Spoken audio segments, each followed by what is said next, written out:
তিনি নারী শিক্ষার ব্যাপারে একটি কথা বলেছেন। এই কথা বলতে গিয়ে তিনি বলেছেন যে এই পরিস্থিতি, যে অবস্থা সৃষ্টি হয়েছে, এই পরিস্থিতিতে আপনারা মেয়েদেরকে ক্লাস 4-5 এর বেশি পড়াবেন না।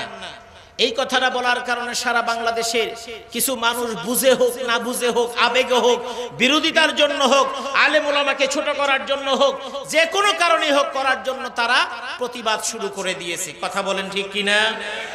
সবচেয়ে অবাক করা বিষয় হলো এ দেশের কিছু নারীবাদী কিছু নারীরা রয়েছেন, আমরা তাদেরকে কোনোভাবে মন্তব্যে তাদেরকে আক্রান্ত করতে চাই না, তবে আমরা একটা প্রার্থনা করি মহান আল্লাহ রাব্বুল আলামিনের কাছে, যেই সমস্ত নারীবাদীরা না বুঝে উলামাদের বিরুদ্ধে বিশুদ্ধাগার করে, আল্লাহ রাব্বুল আলামিন তাদেরকে হেদায়েত দান করুন, সকলে বলে আমিন। আর যদি হেদায়েত তাদের কপালে নাই বা জুটে, আর যদি তারা আলেম ওলামাদের বিদ্বেষ থেকে নিজেদেরকে সরিয়ে না নিয়ে আসেন, কোরআন বিদ্বেষ থেকে সরিয়ে না নিয়ে আসেন, তাদের জিম্মাদারি, তাদের দায় দায়িত্ব সেটা আর আমাদের কাছে থাকবে না। সেই দায় দায়িত্ব চলে যাবে কার কাছে? আল্লাহর কাছে। আর আল্লাহর বিধানের বিরুদ্ধে, আল্লাহর কোরআনের বিরুদ্ধে যারা অবস্থান নেয় তাদের অবস্থা কখনোই ভালো হয়নি। বিসমিল্লাহির রহমানির রহিম। আসসালামু আলাইকুম ওয়া রাহমাতুল্লাহ। আল আমিন ইসলামিক মিডিয়া যুগশ্রেষ্ঠ হক্কানি ওলামায়ে কেরামদের নতুন নতুন আলোচনা পেতে আমাদের চ্যানেলটি এখনই সাবস্ক্রাইব করে সাথে থাকুন। আসসালামু আলাইকুম ওয়া রাহমাতুল্লাহি ওয়া বারাকাতুহু।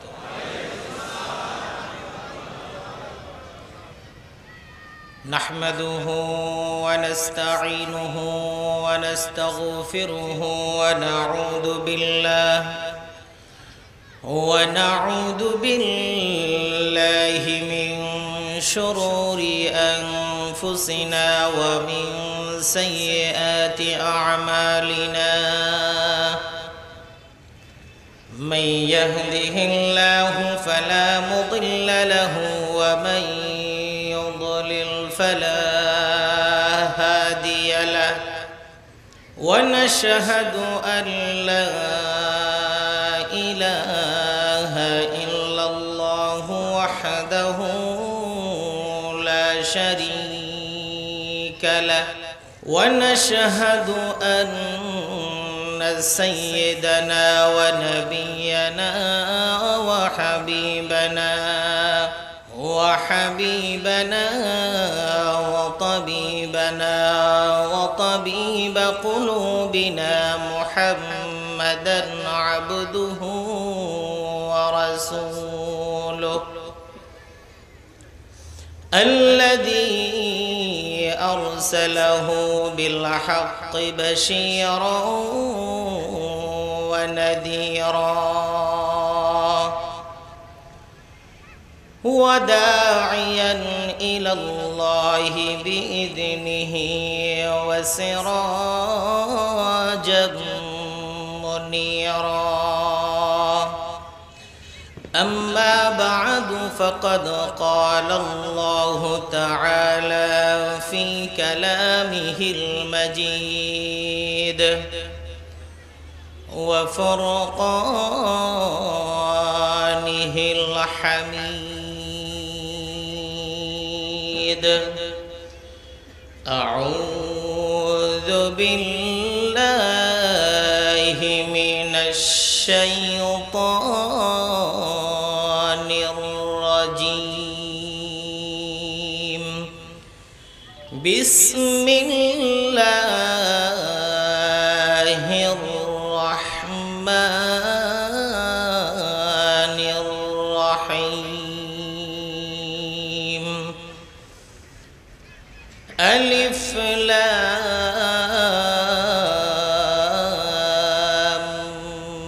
ميم. ذلك الكتاب لا ريب فيه هدى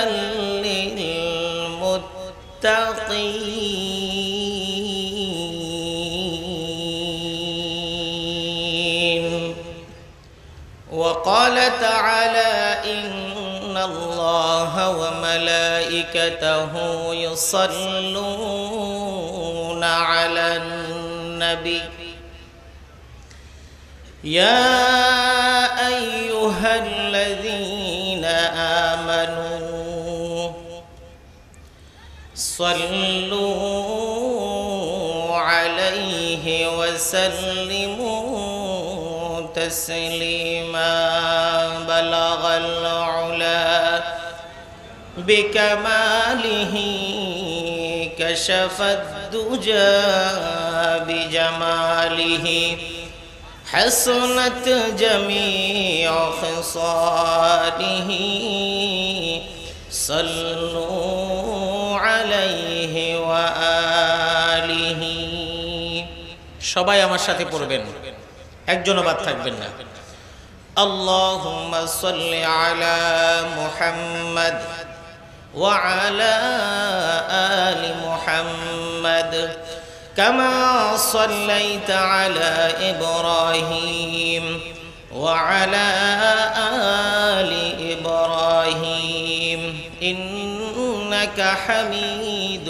مجيد اللهم بارك على محمد وعلى آل محمد كما باركت على إبراهيم وعلى آل إبراهيم إنك حميد مجيد হালিশহর হাউজিং এস্টেট বিডিআর মাঠে আয়োজিত 3 দিন ব্যাপী 14তম তাফসীরুল কোরআন মাহফিলের সম্মানিত সভাপতি আল্লামা মনিরউদ্দিন সাহেব হাফিজাহুল্লাহ এই 3 দিন ব্যাপী ঐতিহাসিক তাফসীরুল কোরআন মাহফিলের সম্মানিত প্রধান মেহমান আল্লাহ পাক সকলকে সুস্থ রেখে এই ঐতিহাসিক তাফসীরুল কোরআন মাহফিলে উপস্থিত হয়ে তারা যেন কোরআন সুন্নাহ থেকে সুন্দর এবং আমলের জন্য কথা বলতে পারেন এবং এই এলাকাবাসী সকলেই যেন এবং আশেপাশের জায়গা থেকে আগত কোরআন পিপাসু মানুষ তারা যেন কোরআনের কথাগুলো মানতে পারে আল্লাহ সকলকে কবুল করুন আমিন। সম্মানিত উপস্থিতি আমার পর্দার আড়ালে আমার শ্রদ্ধেয় মা বোনেরা উপস্থিত হয়েছেন আল্লাহ রাব্বুল আলামিন আমাদেরকে প্রতি বছরের ন্যায় আজও এই মাহফিল উপস্থিত হওয়ার মতো সৌভাগ্য অর্জন করার মতো সেই তৌফিক দান করেছেন এটা কার দান জোরে বলেন কার দান আল্লাহর দান আল্লাহ যদি তৌফিক না দিতেন কারো পক্ষে এই মাহফিলে আসা সম্ভব না যে রব্বুল আলামিন আমাদেরকে এখানে আসার তৌফিক দিলেন সেই রবের দরবারে প্রাণ খুলে শুকরিয়া জ্ঞাপন করি আলহামদুলিল্লাহ। পৃথিবীতে বহু মানুষ আছে যাদের বালিশের নিচে অনেক চেক বই ড্রয়ারের মধ্যে অনেক চেক বই চাবি তার বালিশের নিচে তার কোষে তার পকেটে তার ড্রয়ারে প্রত্যেক ঈদ মৌসুমে রমজান হোক আর কোরবানি হোক সন্তান সন্ততি নিয়ে কখনো সিঙ্গাপুর কখনো ব্যাংকক কখনো ইন্দোনেশিয়া বালিতে কেউ ঘুরতে যাচ্ছে কেউ সিঙ্গাপুরে ঘুরতে যাচ্ছে কেউ লন্ডন কেউ আমেরিকাতে যার যতটুকু সামর্থ্য অনুযায়ী ঘুরতে চাচ্ছে সন্তান সন্ততি নিয়ে ঘুরে আসছে চিকিৎসা বাংলাদেশে করাচ্ছে না চিকিৎসার জন্য কিছুদিন পর পর বিভিন্ন দেশে তারা যাচ্ছে কিন্তু খবর নিয়ে দেখেন ওই পরিবারের একজনও এত কোটি কোটি টাকা তারা খরচ করতে পেরেছে বিনোদনের জন্য কিন্তু আমার রব্বুল আলামিনের বাইতুল্লাহ জিয়ারত এখন অনেকেরই নসিব হয় নাই আছে না নাই জোরে বলেন আছে না নাই এমন বহু পয়সাওয়ালা বিত্তশালী আছেন যারা বারবার লক্ষ লক্ষ টাকা খরচ করে বিনোদনে যান কিন্তু আমার নবীর মসজিদে নববীতে যেখানে নামাজ পড়লে সওয়াবের মাত্রা অনেক বেশি বাইতুল্লাহর পরেই যেখানে নামাজই পড়লে যেখানে সওয়াব সেই মসজিদে নববীতে নামাজ আদায়ের সেই তৌফিক তাদের হয় না এমন আছে না নাই এই জন্য একটি কথা বলতেই হয় সেটি হলো নেক আমল করতেও আল্লাহর সাহায্য লাগে কি লাগে না এখন যদি কেউ বলে ফেলে হুজুর তাইলে তো এতদিন পরে আপনি আমাদের পক্ষেই কথা বললেন আমরাও তো সে একই কথা বলি যে আসলে আল্লাহ তৌফিক দেন আমি কেমনে করুম এ কথা বলে না তাহলে বুঝা গেল হুজুর এতদিন পরে আপনি একটা দলিল দিয়ে গেলেন একটা ডকুমেন্টস দিয়ে গেলেন এস্টাবলিশড করে গেলেন যে আসলে আল্লাহ তৌফিক দেন এইজন্য নামাজও পড়তে পারি না এইজন্য হজেও যাইতে পারি না এটা তো আমার কোনো দোষ না এটা বলতে পারে না এটা বলতে পারে। বলার আগে আমাকে জানতে হবে আমি কোরআনের সূরা বাকারার প্রথম আয়াত তেলাওয়াত করেছি এই কিতাব সম্পর্কে, কোরআন সম্পর্কে। তো যাই হোক, এই তৌফিক আমার আছে না নাই? আল্লাহ যেহেতু দেয় না, আমার হয় না, এটা আমি বলে পার পাওয়ার কোনো সুযোগ নেই। আমাকে মূল্যায়ন করতে হবে যে আসলে আমি এখনো ইমানদার হতে পেরেছি কি পারি নাই, ঠিক কিনা। এটা নির্ভর করে নেক আমল করতে পারা না পারার উপরে। আল্লাহ রাব্বুল আলামিন কোরআন নাযিল করে বলে দিলেন, আলিফ লাম মিম যালিকাল কিতাবু লা রাইবা ফীহি হুদাল লিল মুত্তাকিন। আল্লাহ রাব্বুল আলামিন কোরআন নাযিল করে প্রথমে একটা শব্দ যুক্ত করে সেখানে বললেন লা রাইবা ফী, কোনো সন্দেহ নাই। এই সন্দেহ কিভাবে নাই সে ব্যাপারে কথা বলবো। শেষে যেই শব্দটা বললেন হুদাল লিল মুত্তাকিন, আল্লাহ রাব্বুল আলামিন বলে দিলেন এই কোরআনে কারীম সন্দেহ মুক্ত কিতাবটা সবার জন্য ভাগ্যে জুটবে না। শুধুমাত্র যাদের মধ্যে তাকওয়া থাকবে, যাদের মধ্যে ঈমান থাকবে, যাদের মধ্যে ঈমান গ্রহণ করার মতো মেন্টালিটি থাকবে, যাদের মধ্যে আল্লাহকে গ্রহণ করার মানসিকতা তৈরি হবে, শুধুমাত্র তারাই কোরআন দ্বারা উপকৃত হতে পারবে। নাস্তিকরা কেন উপকৃত হয় না? যেহেতু তারা কোরআন থেকে উপকৃত হওয়ার মানসিকতা তাদের মধ্যে কোনো কাজ করে না। যেহেতু অপরাধ করতে করতে ভিতরকার ঈমান দূর হয়ে গেছে, এই ঈমান না থাকার কারণে কোরআন তাদের কখনোই ভালো লাগে না। যেই মানুষটা বারবার আপনি ঘোরার জন্য বিদেশ যান তা তো কোনো অপরাধ নয়, চিকিৎসা করার জন্য বিদেশ যান তাও কোনো অপরাধ নয়, কিন্তু আপনি যখন ঘুরতে যান, বিনোদনের জন্য এদিক সেদিক যান, কিন্তু সেই তৌফিকটা আপনি আল্লাহর পথে ব্যয় করেন না। সেখানের কথা বললে আপনার সময় নাই, শরীরটা ভালো নাই, এখন যাব না, অনেক ব্যস্ততা, অনেক ঝামেলা। কিন্তু যদি বলা হয় এখন ঘুরতে যাব, তখন আপনি নিজেই সময়টা বের করে নেন। তার মানে হলো আপনার অন্তরের মধ্যে ঈমানের অবস্থা কি সেটা আপনি নিজেই ট্রাই করতে পারবেন। প্রেসার যন্ত্র দিয়ে যেই মানুষটা একবার প্রেসার যন্ত্রের প্রেসার মাপার যন্ত্রটা একবার শিখে নেয়, ওই মানুষটা প্রেসার মাপার জন্য বারবার চেম্বারে যাওয়া লাগে না, ডাক্তারের কাছে যাওয়া লাগে না, ওই চেম্বারে নিজের ঘরে বসেই প্রেসার যন্ত্র দিয়ে প্রেসার মাপতে পারে। ঠিক আপনি মুমিন কি মুমিন না, আমার বোনেরা আপনি মুমিন কি মুমিন না সেটা বুঝার জন্য একটা প্রেসার যন্ত্র আল্লাহ রাব্বুল আলামিন দিয়েছেন আমার নবীর মাধ্যমে। আমার নবীর দরবারে আল্লাহর নবীর সাহাবায়ে কেরাম এসে বললেন, ইয়া রাসূলুল্লাহ, আমি মুমিন কি মুমিন না কেমনে বুঝবো? আল্লাহর নবী বললেন, ইদা সাররাতকা হাসানাতুন ওয়া সাআতকা সাইয়্যাতুন ফা আনতা মুমিন। আল্লাহর নবী বললেন, যখন তুমি ভালো কাজ করবা তার মানে কি? ভালো কাজ মানে হলো ভালো আমল। ভালো আমল মানে কি? নেক আমল। নেক আমল মানে কি? আমার আল্লাহ যা নির্দেশ দিয়েছেন এই নেক আমল। কথা বলেন ঠিক কি না?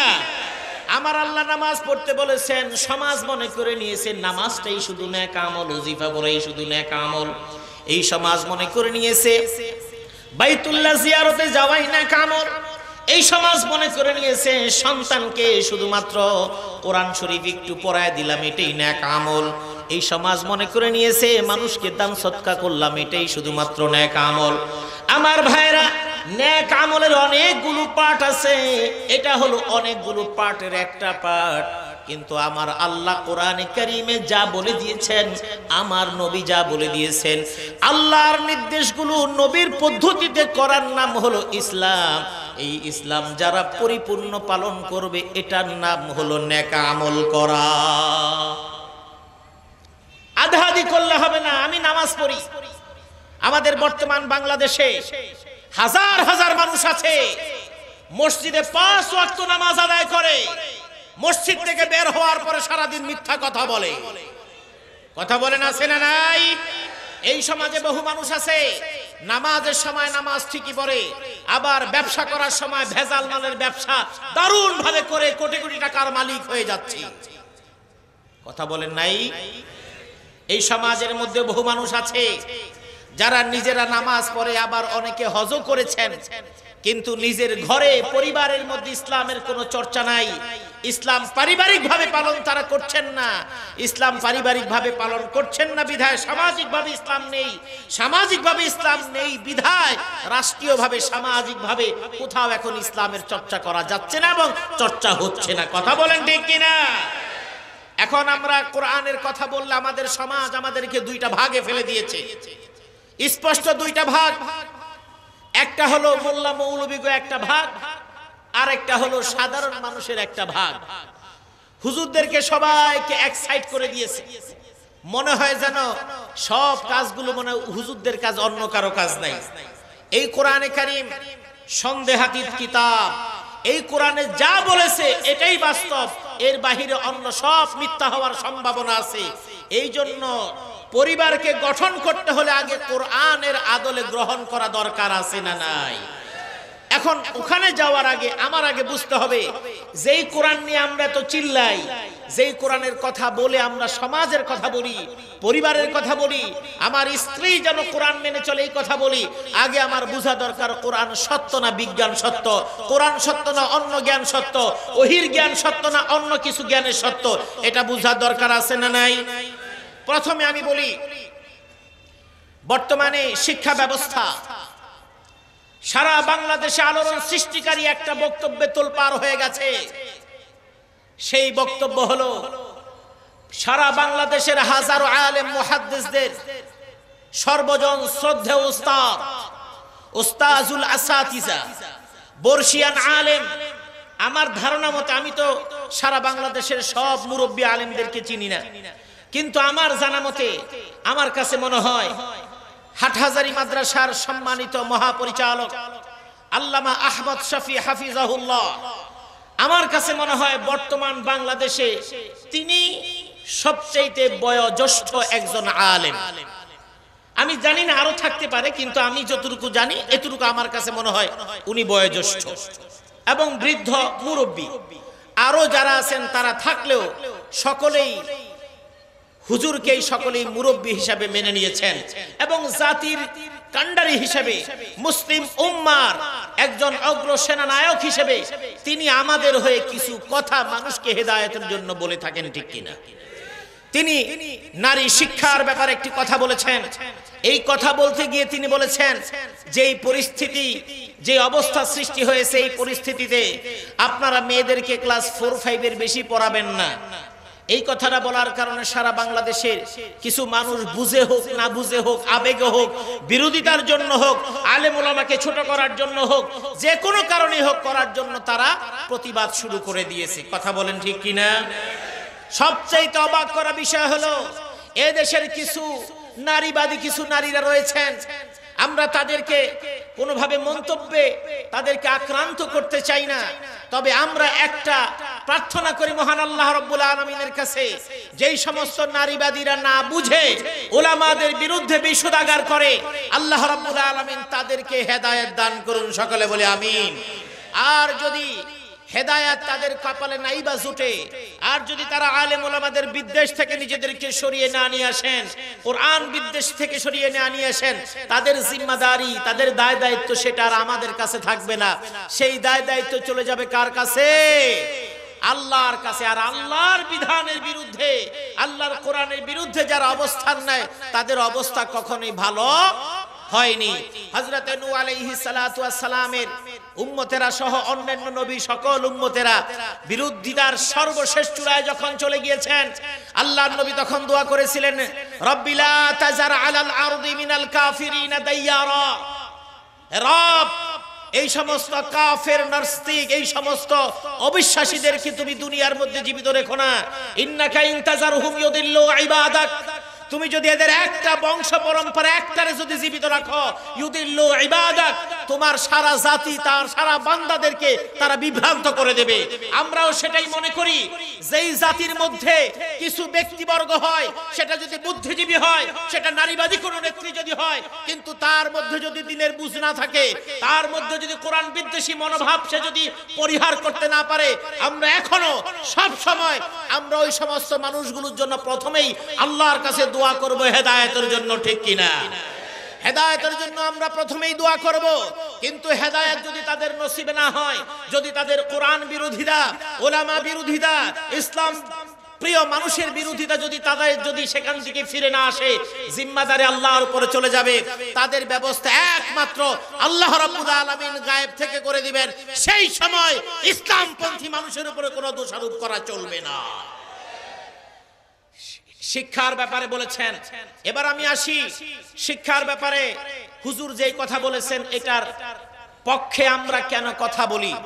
আমরা এই জন্য কথা বলি, যেই দেশের শিক্ষা ব্যবস্থার মধ্যে নারীদের ইজ্জত, আবরু, সম্মান, ইজ্জত কোনো কিছুই নিরাপত্তা দিতে শিক্ষা ব্যবস্থা ব্যর্থ হয়ে যায়, যেই সমস্ত ইউনিভার্সিটিগুলোতে মেয়েরা তাদের সম্মান থেকে তারা বঞ্চিত হওয়ার আশঙ্কা প্রকাশ করে, যেই দেশের স্কুলের দ্বিতীয় শ্রেণী, তৃতীয় শ্রেণীর নারীরা ধর্ষিত হয়, কন্যা সন্তান ধর্ষিত হয়, আমরা ওই শিক্ষা ব্যবস্থা, ওই জাতীয় প্রতিষ্ঠানে ক্লাস 4 এবং 5 এর পক্ষে আমরা আলেমরা কখনোই মত দিতে পারি না। আমরা ওই শিক্ষা ব্যবস্থার পক্ষে আমরা মত দেই। নারী জাতিকে শিক্ষার সর্বোচ্চ অধিকার আমার নবী যা দিয়েছেন, এই রকম অধিকার বিশ্বের কোন ধর্মের ধর্মগুরুরা কেউ কোনোদিন দিতে পারে নাই। আমার নবী সর্বপ্রথম, আল্লাহর নবীর পূর্ববর্তী সময়ে এই পৃথিবীতে বহু ধর্মের আবির্ভাব ঘটেছে, এবং শুধু পৃথিবীতেই নয়, এই বাংলাদেশ, স্বাধীন সার্বভৌম বাংলাদেশ, এই বাংলাদেশের মধ্যেও বহু জাতির শাসন ব্যবস্থা এই বাংলাদেশের মধ্যে পরিচালিত হয়েছে। ওই শাসন ব্যবস্থা পরিচালিত হয়েছে, সেই সময় নারীরা শিক্ষা ব্যবস্থায় অগ্রগামী হতে পারে নাই। এখনো বাংলাদেশের নারীরা যতখানি সুযোগ সুবিধা ভোগ করছে, এটা একমাত্র আমার আল্লাহর পক্ষ থেকে নবীর মাধ্যমে দেওয়া অধিকার, যে কারণে নারীরা এখনো অধিকার থেকে পরিপূর্ণ অধিকার পেয়ে তারা সর্বদিকে সামনের দিকে এগিয়ে যেতে সক্ষম হচ্ছে।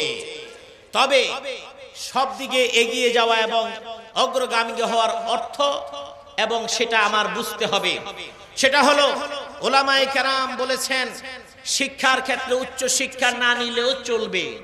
সেটা কি? আজকের বর্তমানে এই কথা যখন বলছি, এই কথাটা কোনো মৌলবী বলে নাই, এই কথা কোনো আলেম বলে নাই, এই কথা জেনারেল শিক্ষিত মানুষরাই বলে। গত 2 মাস আগে জায়জাদিন পত্রিকার একটা রিপোর্ট হয়েছে, তালাক বাড়ছে কেন।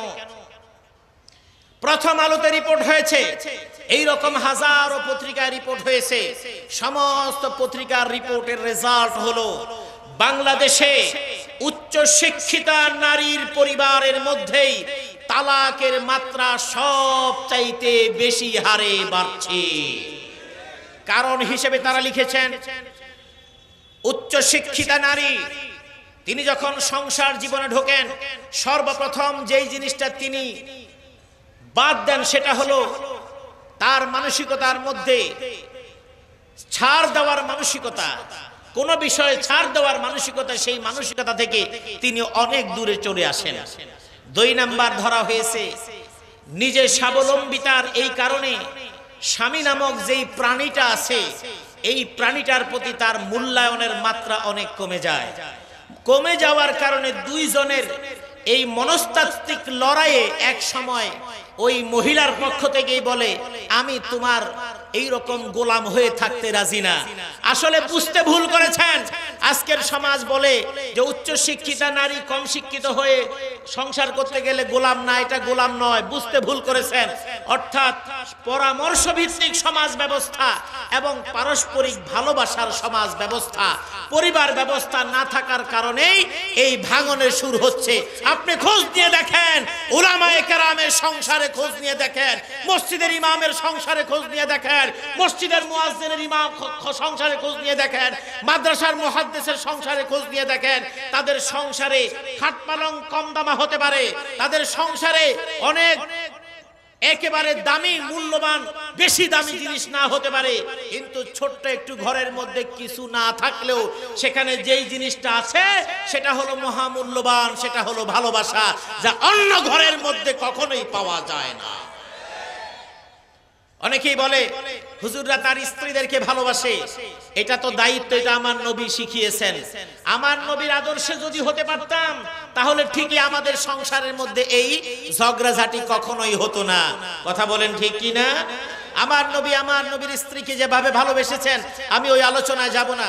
আমি বলতে চাচ্ছি এই কোরআনী শিক্ষা ব্যবস্থার কথা কেন বলছি।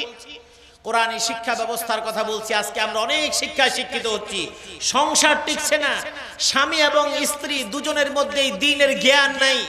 কিছু থেকে কিছু হইলে স্বামী তার স্ত্রীকে আঘাত করে কথা বলে, কিছু থেকে কিছু হলে স্ত্রী তার স্বামীকে আঘাত করে কথা বলে। যেহেতু স্বামী জানে না আমার স্ত্রীকে কোনো ব্যাপারে আমি আঘাত করে কথাও বলতে পারবো না, শারীরিক আঘাত করতে পারবো না, তাকে আমি ছোট করতে পারবো না, এটা স্বামী জানে না, যে কারণে স্বামী তার স্ত্রীকে আঘাত দিয়ে কথা বলে। যখনই স্বামী স্ত্রীকে আঘাত দিয়ে কথা বলে তখন স্ত্রী পাল্টা প্রতিশোধ নেওয়ার জন্য আক্রোশে হয়ে জিদে হয়ে স্বামীকে আবার পাল্টা কথা বলে। কথা বলেন ঠিক কিনা? যখন দুই পক্ষ থেকে আঘাত পাল্টা আঘাত চলে তখনই এক পর্যায়ে ডিভোর্সের মতো করুণ পরিণতির দিকে মানুষ চলে যেতে বাধ্য হয়। আর ওই সময় শয়তান দুই পক্ষকে ডিভোর্সের দিকে চলে যাওয়ার জন্য উদ্বুদ্ধ করে। ঠিক কিনা? কিন্তু কোরআনের জ্ঞান, ইলমে ওয়াহির জ্ঞান, এটা যদি থাকলে এই সমস্যা হতো না। এই জন্য উলামায়ে কেরাম বলেন সন্তানদেরকে আগে ইলমে ওয়াহির জ্ঞানটা দিতে হবে, তারপর আপনি যা দেন সেটা। এই জন্য উলামায়ে কেরাম শিক্ষার বিরুদ্ধে নয়, উলামায়ে কেরাম ওই শিক্ষার বিরুদ্ধে যেই শিক্ষায় শিক্ষিত হওয়ার জন্য নারীকে ঘর থেকে পাঠালে যেই নারীর ইজ্জত সম্ভ্রমের ব্যাপারে আমরা নিরাপত্তা দিতে পারবো না, আমরা ওই শিক্ষা ব্যবস্থার বিরোধিতা করি, আমরা মৌলিকভাবে শিক্ষার বিরুদ্ধে নই। এবার আসি জ্ঞানের মধ্যে কোরআন কেন সন্দেহমুক্ত কিতাব। পৃথিবীর মধ্যে যুগে যুগে অনেক বিজ্ঞানী এসেছে, ওই বিজ্ঞানীরা অনেক বিষয় নিয়ে গবেষণা করেছে, কিছুদিন পরে আবার ব্যতিক্রম কথা বিজ্ঞানীরা বলেছে। বিজ্ঞানের কিছু কিছু বিজ্ঞানীরা কখনো বলেছে পৃথিবী ঘুরে সূর্য স্থির, আবার কেউ বলেছে সূর্য ঘুরে সূর্য স্থির, পৃথিবী ঘুরে, আবার পৃথিবী ঘুরে সূর্য স্থির। বিভিন্ন বক্তব্য। 2001 সালে বিশ্বের বিজ্ঞানীরা ভবিষ্যৎবাণী করে দিয়েছেন আগামী 5ই মে, এই মে মাসের এই 5 তারিখে সারা বিশ্ব কিয়ামত হয়ে যাবে। এটা যারা ছিলেন মনে আছে? এই 2000 সালে 5ই মে সারা বিশ্ব প্রকম্পিত হয়ে কিয়ামত হয়ে যাবে। ঢাকা শহরের বহু মানুষ গাট্টি গুট্টি মাথায় নিয়ে সদরঘাট লঞ্চে উঠেছে। জিজ্ঞেস করেছি ভাই কেন যান? বলে হুজুর বলেন না, মাত্র লেখাপড়া শেষ করে কর্মক্ষেত্রে ঢুকেছি, বয়স অনেক অল্প। বললাম কেন যাচ্ছেন?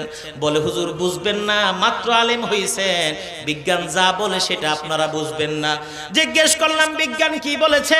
বলে এমন কথা বললাম, এটা তো আমরাও পত্রিকায় পড়েছি, কিন্তু কোরআন যা বলে তাতে কিন্তু কিয়ামত হবে না। বলে হুজুর আপনারা বুঝবেন না, বিজ্ঞানীদের বুদ্ধি আপনাদের চাইতে অনেক বেশি। মনে করলাম ঠিক আছে বিজ্ঞানীদের বুদ্ধি বেশি, ওই 5ই মে সামনে জুমা পড়াবো, আলোচনা করলাম, হয়তো মুসল্লিদের ভালো নাও লাগতে পারে। অপেক্ষায় 5ই মে যাবে, আগামী জুমাবার বলবো কিয়ামত হয়েছে নাকি। লোকজন গাঠটিগুলো কাঁধে করে নিয়ে বাড়ি চলে গেল। বলল যদি মরতেই হয় বউ কুলাপান বাচ্চাদেরকে সঙ্গে করে নিয়ে মরবো। এই রকম ঢাকা শহরে একা একই মরার কোনো কারণ নাই। ঠিকই 5ই মে আসলো, ওই মানুষগুলো 5ই মের পরে আবার ঢাকায় ফিরে আসলো। বললাম কিয়ামত হলো না কেন? কয় হুজুর বিজ্ঞানীরা বলেছিল, কিন্তু কেন হলো না তা তো আমরাও বুঝতে পারলাম না। আমার ভাইয়েরা, সেই সময়ও বিজ্ঞানের কথাগুলো মিথ্যা প্রমাণিত হয়েছে। কিভাবে হয়েছে আমি বলছি। এরপরে গত 3 বছর আগে চায়না এবং নাসার বিজ্ঞানীরা বলেছে পৃথিবীর মধ্যে আরো অনেক গ্রহ উপগ্রহ সৃষ্টি হয়েছে এবং প্রতিদিন নতুন নতুন গ্রহ আবিষ্কৃত হচ্ছে। এই গ্রহগুলো যেই কক্ষরেখায় চলে, যেই রাস্তায় চলে, কক্ষপথগুলো চলতে চলতে একটার সাথে একটার সংঘর্ষ লাগবে। এই সংঘর্ষ লাগার পরে পৃথিবীর অবস্থা আর স্বাভাবিক থাকবে না, আবারও কিয়ামত হয়ে যাবে। পত্রিকাগুলো পড়ে বললাম বিজ্ঞানীদের মাথা আরেকবার খারাপ হয়ে গেল। কথা বলেন ঠিক কিনা? জোরে বলেন ঠিক কিনা?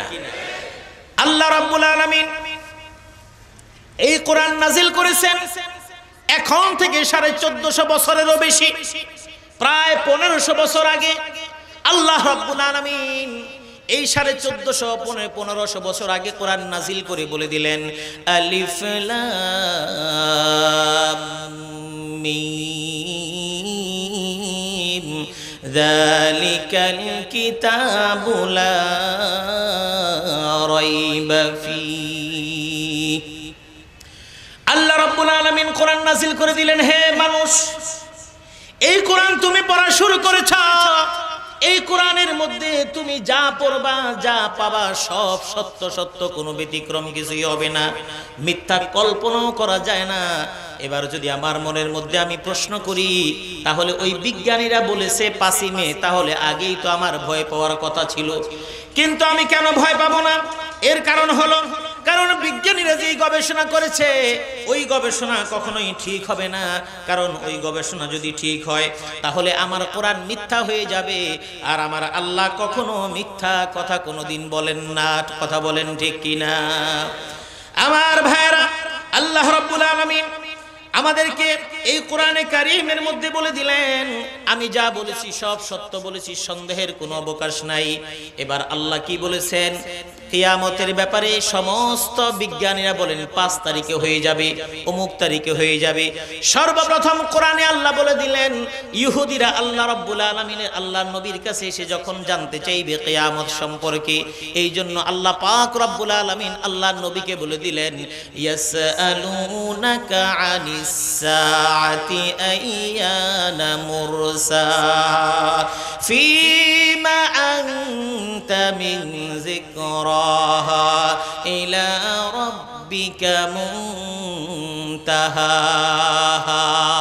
এমনি অসংখ্য আয়াতে আল্লাহ রাব্বুল আলামিন কিয়ামত সম্পর্কে বলে দিলেন। আমি ওই আলোচনায় যাচ্ছি না। আল্লাহ বলে দিলেন, তোমাকে যখন জিজ্ঞেস করবে কিয়ামত কখন হবে, তুমি একটাই কথা বলবা, কিয়ামত সম্পর্কে জ্ঞান আমার নাই। ফীমা আনতা মিন যিকরাহা। অন্য জায়গায় বলেছেন, কুল ইন্নামা ইলমুহা ইনদাল্লাহ ইনদা রাব্বি। বিভিন্ন আয়াত আল্লাহ বুঝায় দিবেন এই জ্ঞান একমাত্র আল্লাহর আছে, তার মানে কখন হবে কিছু বলেন নাই। হাদিসের মধ্যে লক্ষণ বলে দেওয়া হয়েছে। এবার বিজ্ঞানের কথা মিথ্যা কিভাবে হলো? 1450 বছর আগে আমার আল্লাহ কোরআনে সূরা ইয়াসিনের মধ্যে বলে দিয়েছেন, বিজ্ঞান বলে গ্রহ নক্ষত্রগুলো, গ্রহ উপগ্রহগুলো একেবারে একটার সাথে একটার টক্কর লাগবে। আর আমার আল্লাহ বলে দিয়েছেন, ওরে বিজ্ঞানীরা, তোরা যেইভাবে চিন্তা করিস না কেন, তোদের কথা কখনোই সত্য হবে না। কারণ আমি গ্রহ নক্ষত্রগুলোকে প্রত্যেকের কক্ষপথ নির্ধারিত করে দিয়েছি, প্রত্যেকের রাস্তাগুলো আলাদা করে দিয়েছি। রেল লাইনের স্লিপারের মধ্যে রেল যাবে, রাস্তার মধ্যে রিকশার রাস্তায় রিকশা যাবে, ট্রাকের রাস্তায় ট্রাক যাবে, বাসের রাস্তায় বাস যাবে। এটা তো বাংলাদেশের কোনো রাস্তা না। কথা বলেন ঠিক কিনা? যে সব গ্রহগুলো এক রাস্তায় দিয়ে জাম লাগবো আর গ্রহগুলো যাইতে পারবো না, তাড়াতাড়ি রাত হবে না, দেরি হয়ে যাবে, এমন হওয়ার সম্ভব না।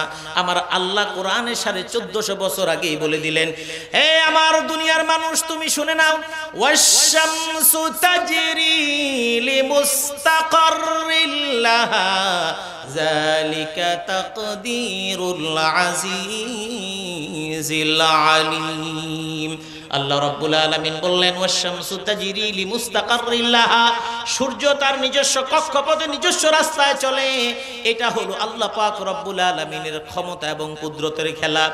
আল্লাহ রাব্বুল আলামিন বলছেন, লা-শামসু ইয়ামবাগি লাহা আন তুদরিকাল কামারা ওয়ালাল লাইলু সাবিকুন নাহার। বিজ্ঞানীরা বলছে একটা গ্রহ একটার সাথে ধাক্কা লাগবে, আমার আল্লাহ বলছেন কেমনে লাগবে? কারণ সূর্যের সময় উঠবে, এটা যখন ডুবে যাবে আমি আল্লাহ আবার চাঁদকে উঠায় দেব। জোরে বলেন সুবহানাল্লাহ।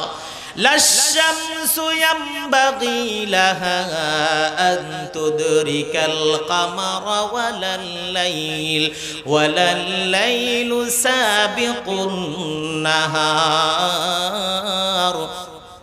وَكُلٌّ فِي فَلَكٍ يَسْبَحُونَ। আল্লাহ রাব্বুল আলামিন বলছেন, চন্দ্র সূর্যকে ধরতে পারবে না, সূর্য চন্দ্রকে ধরতে পারবে না। রাতের আগে দিন আসবে না, দিনের আগেও রাত, দিনের আগেও কিন্তু রাত এভাবে এলোমেলো হয়ে আসবে না। যখন হবে তখন চূড়ান্ত অবস্থা। আল্লাহ বললেন ওয়া কুল্লুন ফি ফালাকিন ইয়াসবাহুন। এই ইয়াসবাহুন মানে হলো সাঁতার কাটা, তার মানে হলো গ্রহ নক্ষত্র যা আমি দিয়েছি সব কিছু তার নিজস্ব রাস্তায় চলবে, টক্কর লাগার কোনো সম্ভাবনা নাই। জোরে বলেন আল্লাহু আকবার। তার মানে বিজ্ঞান বারবার প্রমাণিত হচ্ছে যে বিজ্ঞানের কথা সঠিক নয়।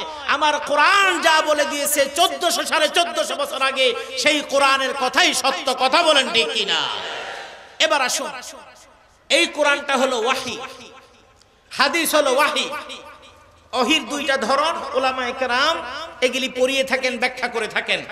এখন আমার প্রশ্ন হলো, এই কোরআন এবং হাদিস এটা হলো ওহির জ্ঞান, আপনি আপনার সন্তানকে কোন শিক্ষাটা অন্ততপক্ষে প্রাথমিকভাবে দেবেন? আপনি আপনার সন্তানকে ব্যারিস্টার বানান, ইসলাম নিষেধ করে না।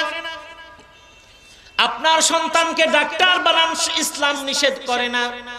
আপনার সন্তানকে আপনি বড় বড় কোন অ্যাডভোকেট বানান, ব্যারিস্টার বানান, যা বানান ইসলাম কখনো নিষেধ করে না। কিন্তু ইসলাম বলে তোমার সন্তান ডাক্তার হয়ে যেন নাস্তিক ডাক্তার না হয়, তোমার সন্তান ব্যারিস্টার হয়ে যেন নাস্তিক ব্যারিস্টার না হয়, তোমার সন্তান ইঞ্জিনিয়ার হয়ে যেন নাস্তিক ইঞ্জিনিয়ার না হয়, বরং তোমার সন্তান যেন ইঞ্জিনিয়ার হয়, সেই সাথে তোমার সন্তান যেন তুমি মরে যাওয়ার পরে তোমার জানাজা পড়াতে পারে। আমার মায়েরা, অনেকের কাছ থেকে শুনবেন হুজুরদের কথা শুনেন না, হুজুরদের কথা শুনলে পোলাপান বড় শিক্ষিত করা যাবে না। আমি কিন্তু তার পক্ষে নয়। আমি বলছি আপনার সন্তানকে অনেক বড় শিক্ষিত বানান, কিন্তু তার ভিতটা আপনি কোনটা দিবেন এটা আগে আপনাকে ডিসাইড করা লাগবে। এই প্রথম ভিত আপনি কেন কোরআনেরটা দিবেন? পৃথিবীর মানুষের জ্ঞান আহরণ করার মাধ্যম কয়টা? না বুঝেন আমি যা দেখাচ্ছি বলেন, জ্ঞান আহরণের মাধ্যম কয়টা? এই 5টা মাধ্যমে মানুষ জ্ঞান অর্জন করে থাকে।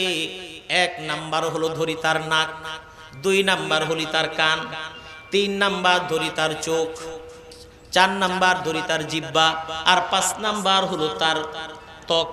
কয়টা হলো? 1 নাম্বার হলো তার কান, তার নাক, তার চোখ এবং তার জিহ্বা। এই সব কিছু হলো তার জ্ঞান আহরণের মাধ্যম। কিন্তু এই 5টা মাধ্যম ছাড়া কেউ কোনোদিন জ্ঞান অর্জন করতে পারে না। কিন্তু 5টা মাধ্যমই কখনো কখনো ভুল সিদ্ধান্ত দেয়, তার জ্ঞানটাকে সঠিক হতে পারে না। কিভাবে? এই 5 ইন্দ্রিয়, পঞ্চ ইন্দ্রিয়ের মাধ্যমে মানুষ জ্ঞান আহরণ করে।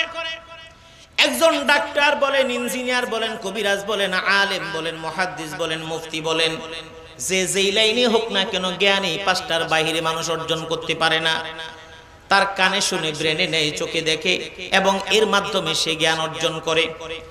1 নম্বরে আসি তার নাক। এই নাক দিয়ে আপনি একটি ঘ্রাণ শুনলেন, খাবারটা আপনি খেতে পারবেন কিনা। ঢাকনা উঠিয়ে যখন খাবারটা নাকের কাছে নিলেন, নাক বলল খাবারের ঘ্রাণটা ভালো আছে, খাওয়া যাবে। আপনার কাছে মনে হলো খাবারটা ভালো, এই ভালো মনে করে আপনি খাবারটা নিলেন। এবার যখন চামচটা দিয়ে মুখের মধ্যে দিলেন, জিহ্বার মধ্যে দিলেন, তখন জিহ্বায় যাওয়ার কারণে বুঝলেন খাবারটা নষ্ট হয়ে গেছে। তার মানে হলো নাক যেই আপনাকে সিগন্যাল দিয়েছে, এই নাকের মাধ্যমে যেই জ্ঞান অর্জন করা হয় কখনো কখনো তা ভুল প্রমাণিত হয়। কথা বলেন ঠিক কিনা?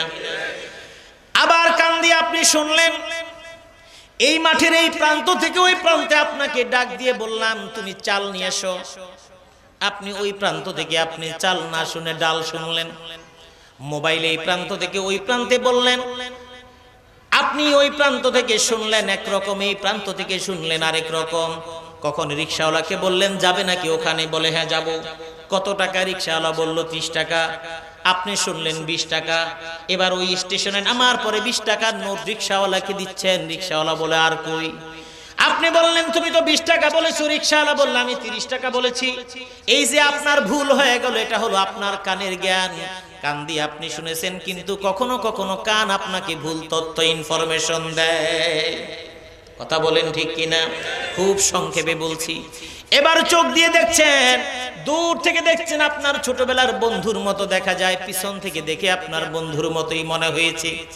এবার চিন্তা করলেন দোস্তর অনেক দিন পরে পাইছি, দৌড়ে যায় পিছে জোরে একটা থাপ্পড় মারলেন। ছোটবেলার দোস্ত বলে কথা, আরে আব্দুল্লাহ ভালো আছিস? থাপ্পড় মারার পরে পিছনে সে ভাই আমি বুঝতে পারিনি, আমার মাফ করে দেন, আন্দাজে থাপ্পড় মারা দেখাইছেন নাকি? আপনি তো পুরা ব্যাকল হয়ে গেলেন। কথা বলেন ঠিক কিনা? এই ব্যাকল কেন হলেন আপনি? আপনার চোখ পাওয়ার তো কমে নাই।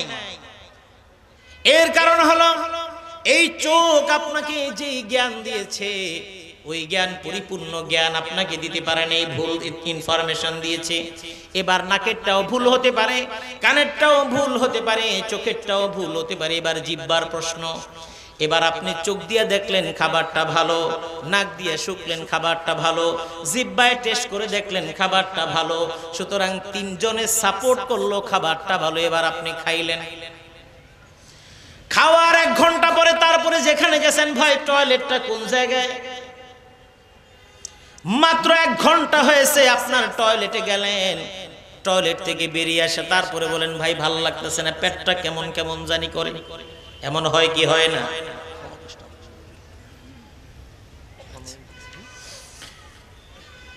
আপনি এবার বললেন ভাই টয়লেটটা কই, আমার একটু দেখায় দাও।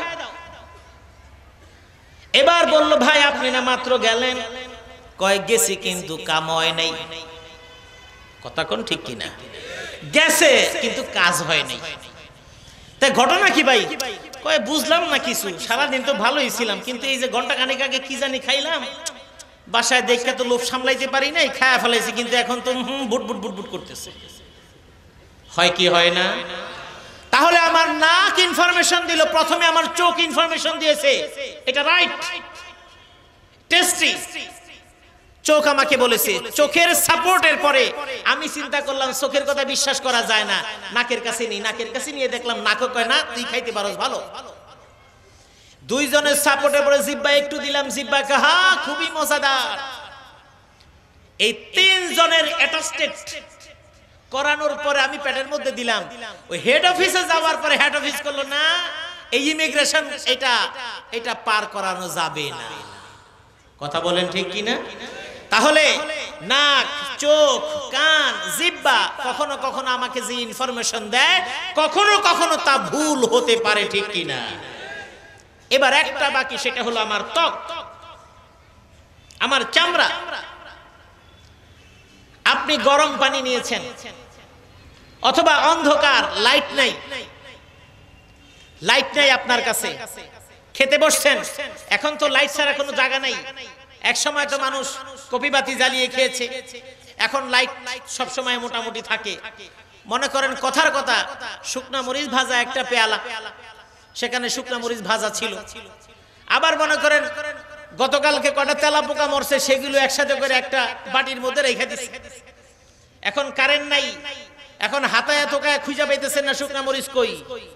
আমি বুঝাবার জন্য বলছি, এটা হয়তো কোথাও হয় না বা হবে না, কিন্তু এটা যে হয় নাই এটা আপনি নিশ্চিত বলতে পারবেন না। গ্রাম অঞ্চলে বহু এমন হয়েছে, একটা ধরতে যায় আরেকটা কাম হয়ে গেছে। আপনি হাত দিয়ে শেষ পর্যন্ত পান নাই, এখন দেখলেন কেমন যেন কোন বাটিতে, ওই বাটিতে আনছেন, ধরে আনার পরে ঝাপসা আলোতে আপনার কাছে মনে হয়েছে ভালোই তো কালা কলা দেখা যায়, ভাতের মধ্যে ডলা দিয়ে ফেলাইছেন, কাম হয়ে গেছে। শুকনা মরিচের জায়গায় তালা পোকা ডলা ফেলছেন, কিছু করার নাই। এইরকম অন্ধকারের মধ্যে আপনি হাত দিয়ে একটা জিনিস ধরলেন, নরম নরম মনে হইল, আপনার কাছে মনে হইলো কি জানি, ধরেন আপনি কলাই খুঁজতেছেন, শিলা কলা আছে মনে করলেন, এখন শিলা কলা মনে করে শিলা কলা ধরতে গেছেন, এই জায়গায় যে বিড়ালে পায়খানা করে দিছে, এটা তো আপনি বুঝতে পারেন নাই। হ্যাঁ হ্যাঁ, কলা দিদি নরম হয়ে গেছে, কিন্তু কতক্ষণ পরে যখন এই কলা নরম হওয়ার রেজাল্ট যখন নাকে আসতেছে, তখন তো আপনি অস্থির, কি ব্যাপার, কি ধরলাম, এই কলা এত নরম তো হয় না। বাতি জ্বালায় দেখেন, হ্যাঁ হ্যাঁ কলার রং তো কালো হয় না, এটা কালা কেন? তাহলে এই ত্বক আপনাকে কখনো ভুল ইনফরমেশন দেয় কি দেয় না? গরম পানি, শীতের দিন গোসল করার জন্য আপনার স্ত্রী দিয়ে গেছেন, ঘটনাক্রমে বাথরুমের লাইটটাও নষ্ট, এখন দেখতে পারতেছেন না ধোঁয়া ওঠে কি ওঠে না, বালতির মধ্যে ঢেলে কল ছেড়ে দিয়ে গেছে। এখন আপনি মোটামুটি হাত দিয়েছেন এই সাইড দিয়েছেন হাতে, সহনীয়। এই সাইডে যা সহনীয় এই সাইডে তা কিন্তু সহনীয় হয় না, ঠিক কিনা?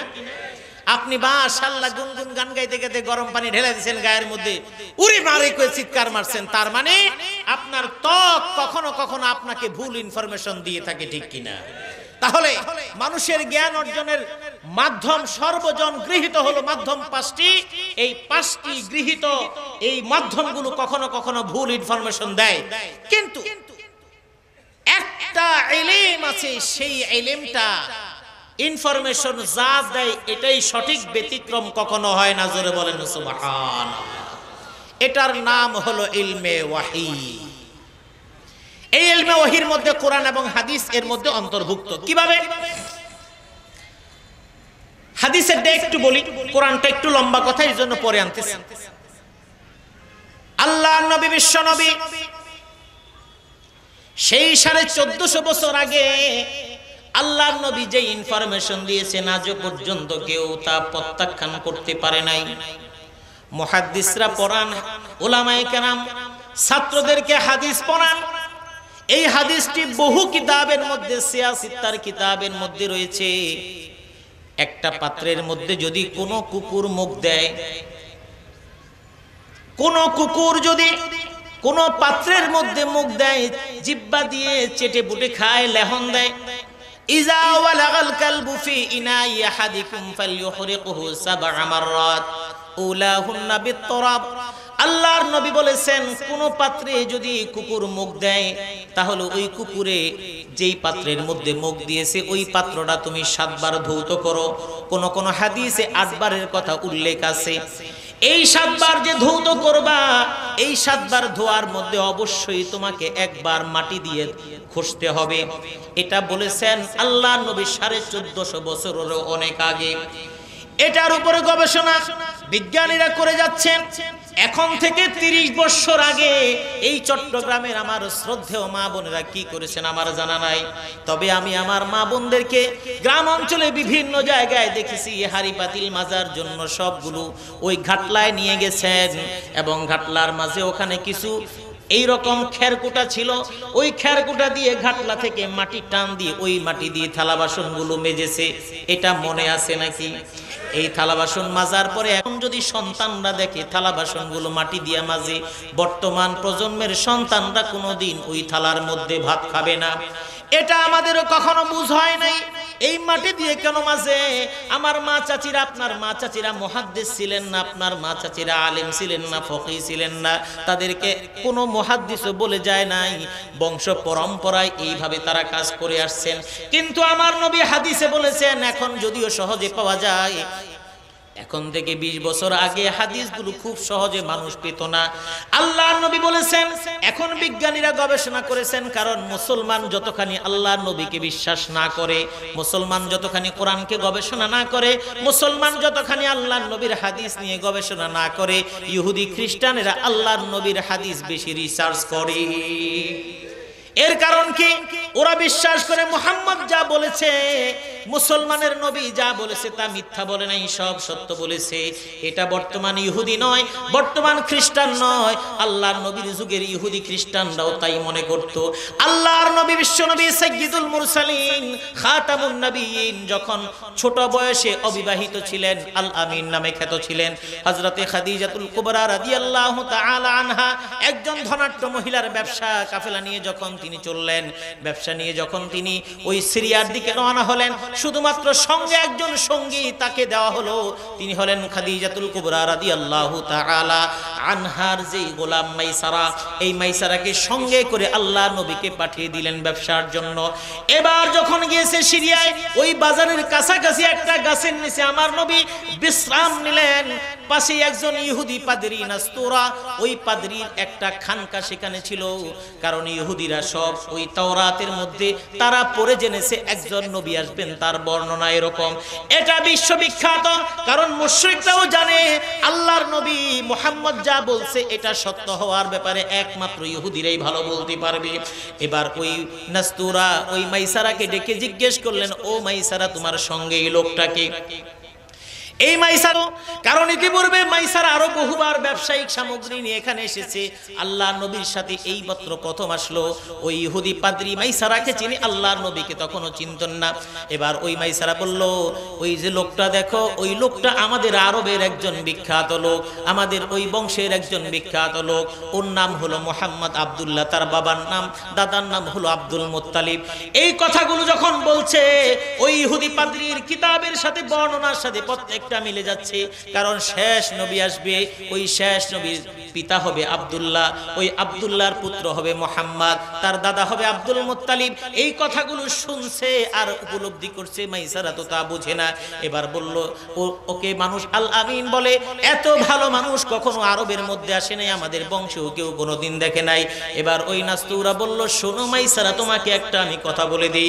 ওই যে গাছের নিচে যেই মানুষটা শুয়েছে, যেই মানুষটা বিশ্রাম নিয়েছে, এ কোনো সাধারণ কোনো মানুষ নয়, এ হলো তোমাদের শেষ জামানার নবী, হলেন মুহাম্মদ।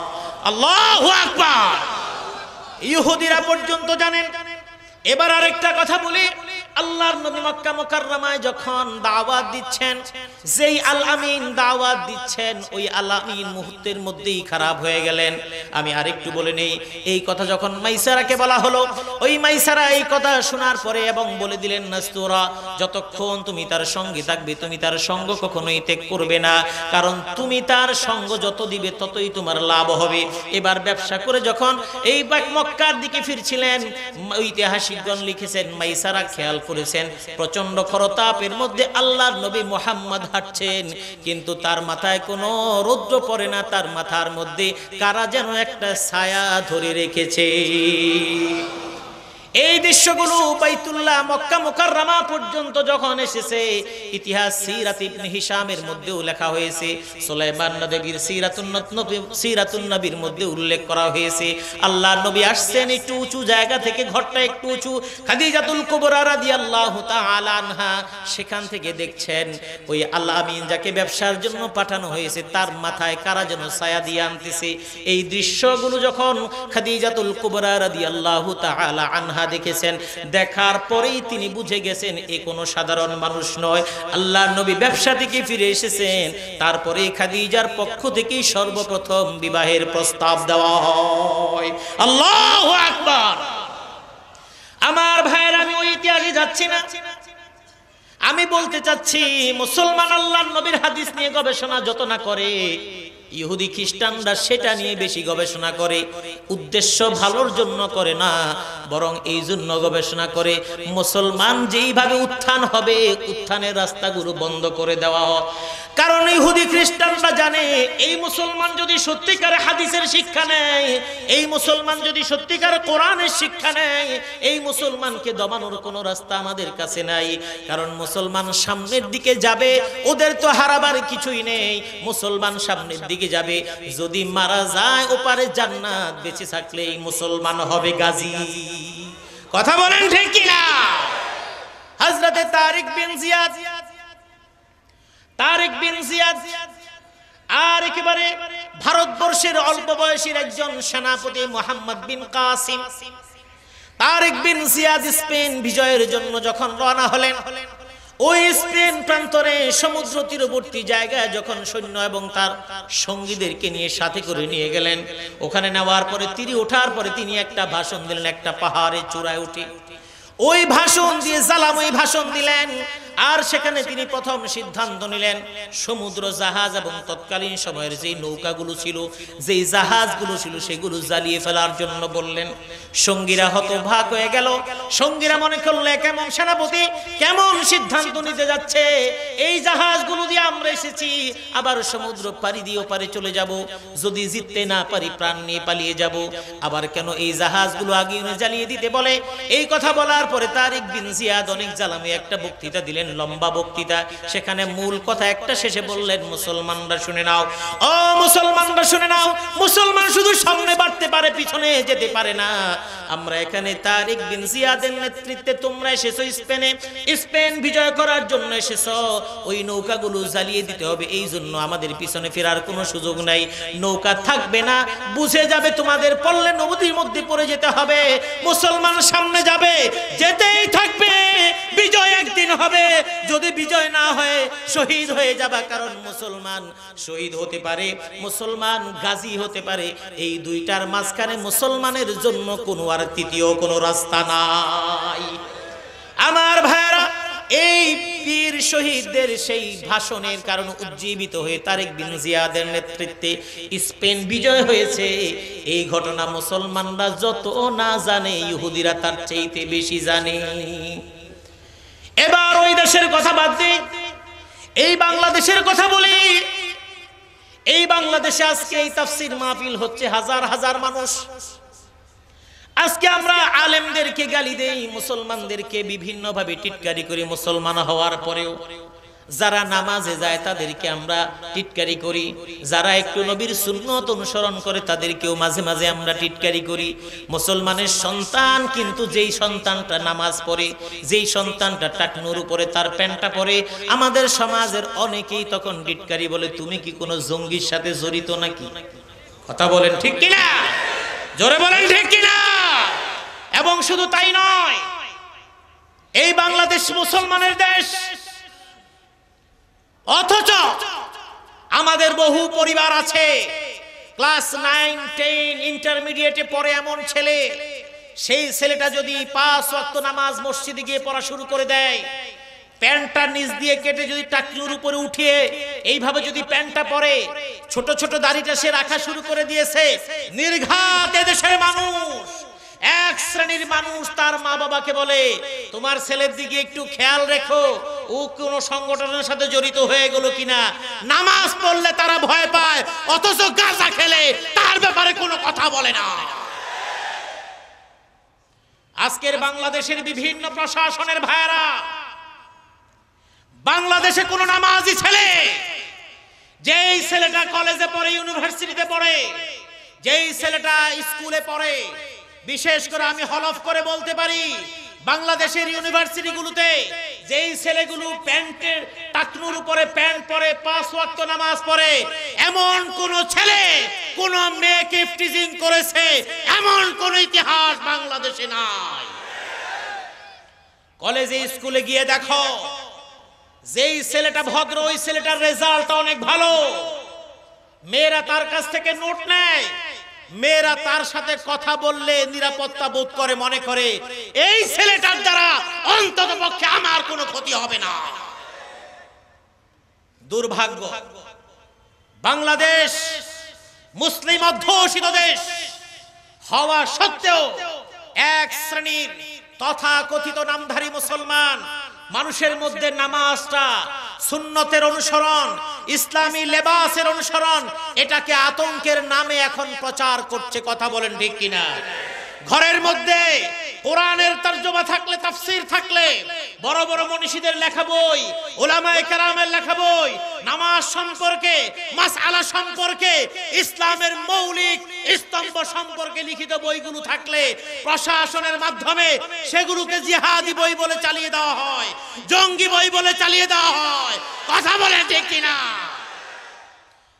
আমি বলতে চাই, জিহাদি বই বলে চালিয়ে দেওয়া হয়। আপনি যদি মনে করেন জিহাদি বই থাকা অন্যায়, আপনি যদি মনে করেন জিহাদের কথা বলা অন্যায়, কোরআনের মধ্যে জিহাদের কথা আছে। জিহাদকে যদি কেউ মুসলমান অস্বীকার করে, ছোট করে দেখে, ওই ব্যক্তির ঈমান থাকবে না। তবে মনে রাখতে হবে, চট্টগ্রামবাসী, জিহাদ এবং সন্ত্রাস এক নয়। জিহাদ হলো ইসলামকে বিজয়ীর জন্য।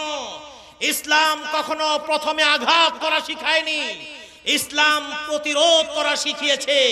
আল্লাহর নবী যত জিহাদে অংশগ্রহণ করেছেন, প্রথমে আক্রমণ করেননি, আঘাত হওয়ার পরে সাহাবায়ে কেরামকে বলেছেন প্রতিরোধ করার জন্য।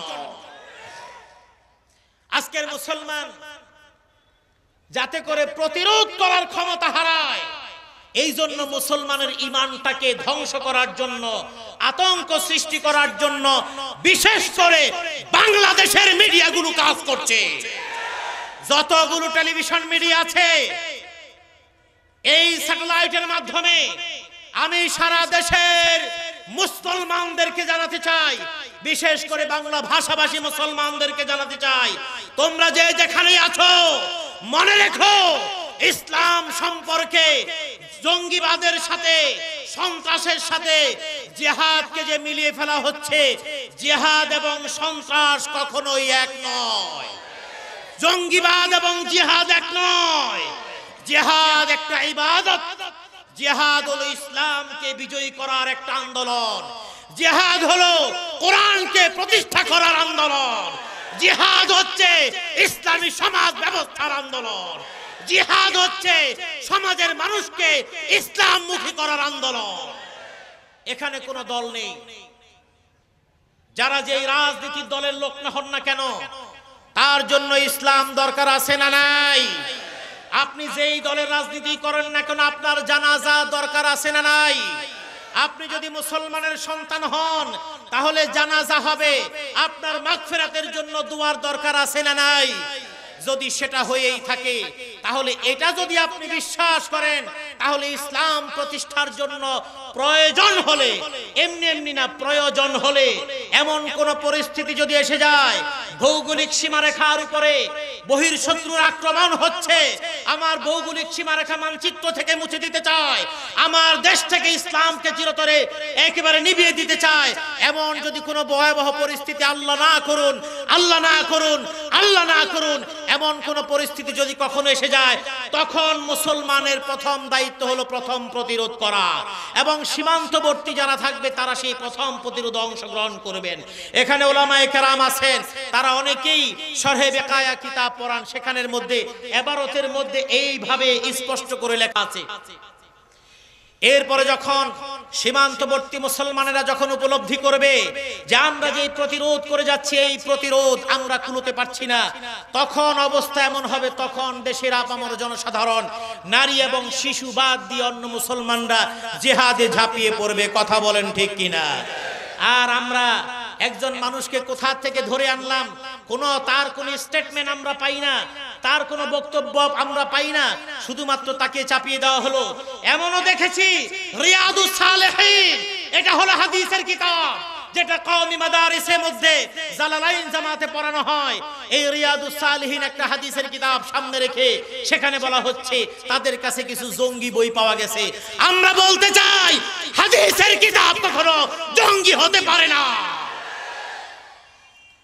জঙ্গি তালাশ করো, জঙ্গি যদি তালাশ করো, তোমাদেরকে জঙ্গি খোঁজার সন্ধান দিয়ে দিই। জঙ্গি খোঁজার জন্য, তালাশ করার জন্য কষ্ট করা লাগবে না।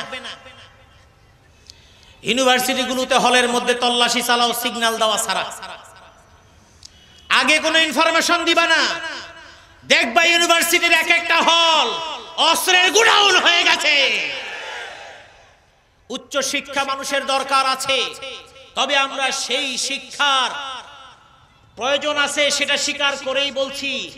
যেই শিক্ষা আমাকে মানবতাবোধ শিখায় না, যেই শিক্ষা আমার অন্য মতাদর্শের মানুষের উপরে সহমর্মিতা বোধ শিখায় না, ওই শিক্ষা কখনো আসল শিক্ষা নয়, ওটা হলো কুশিক্ষা।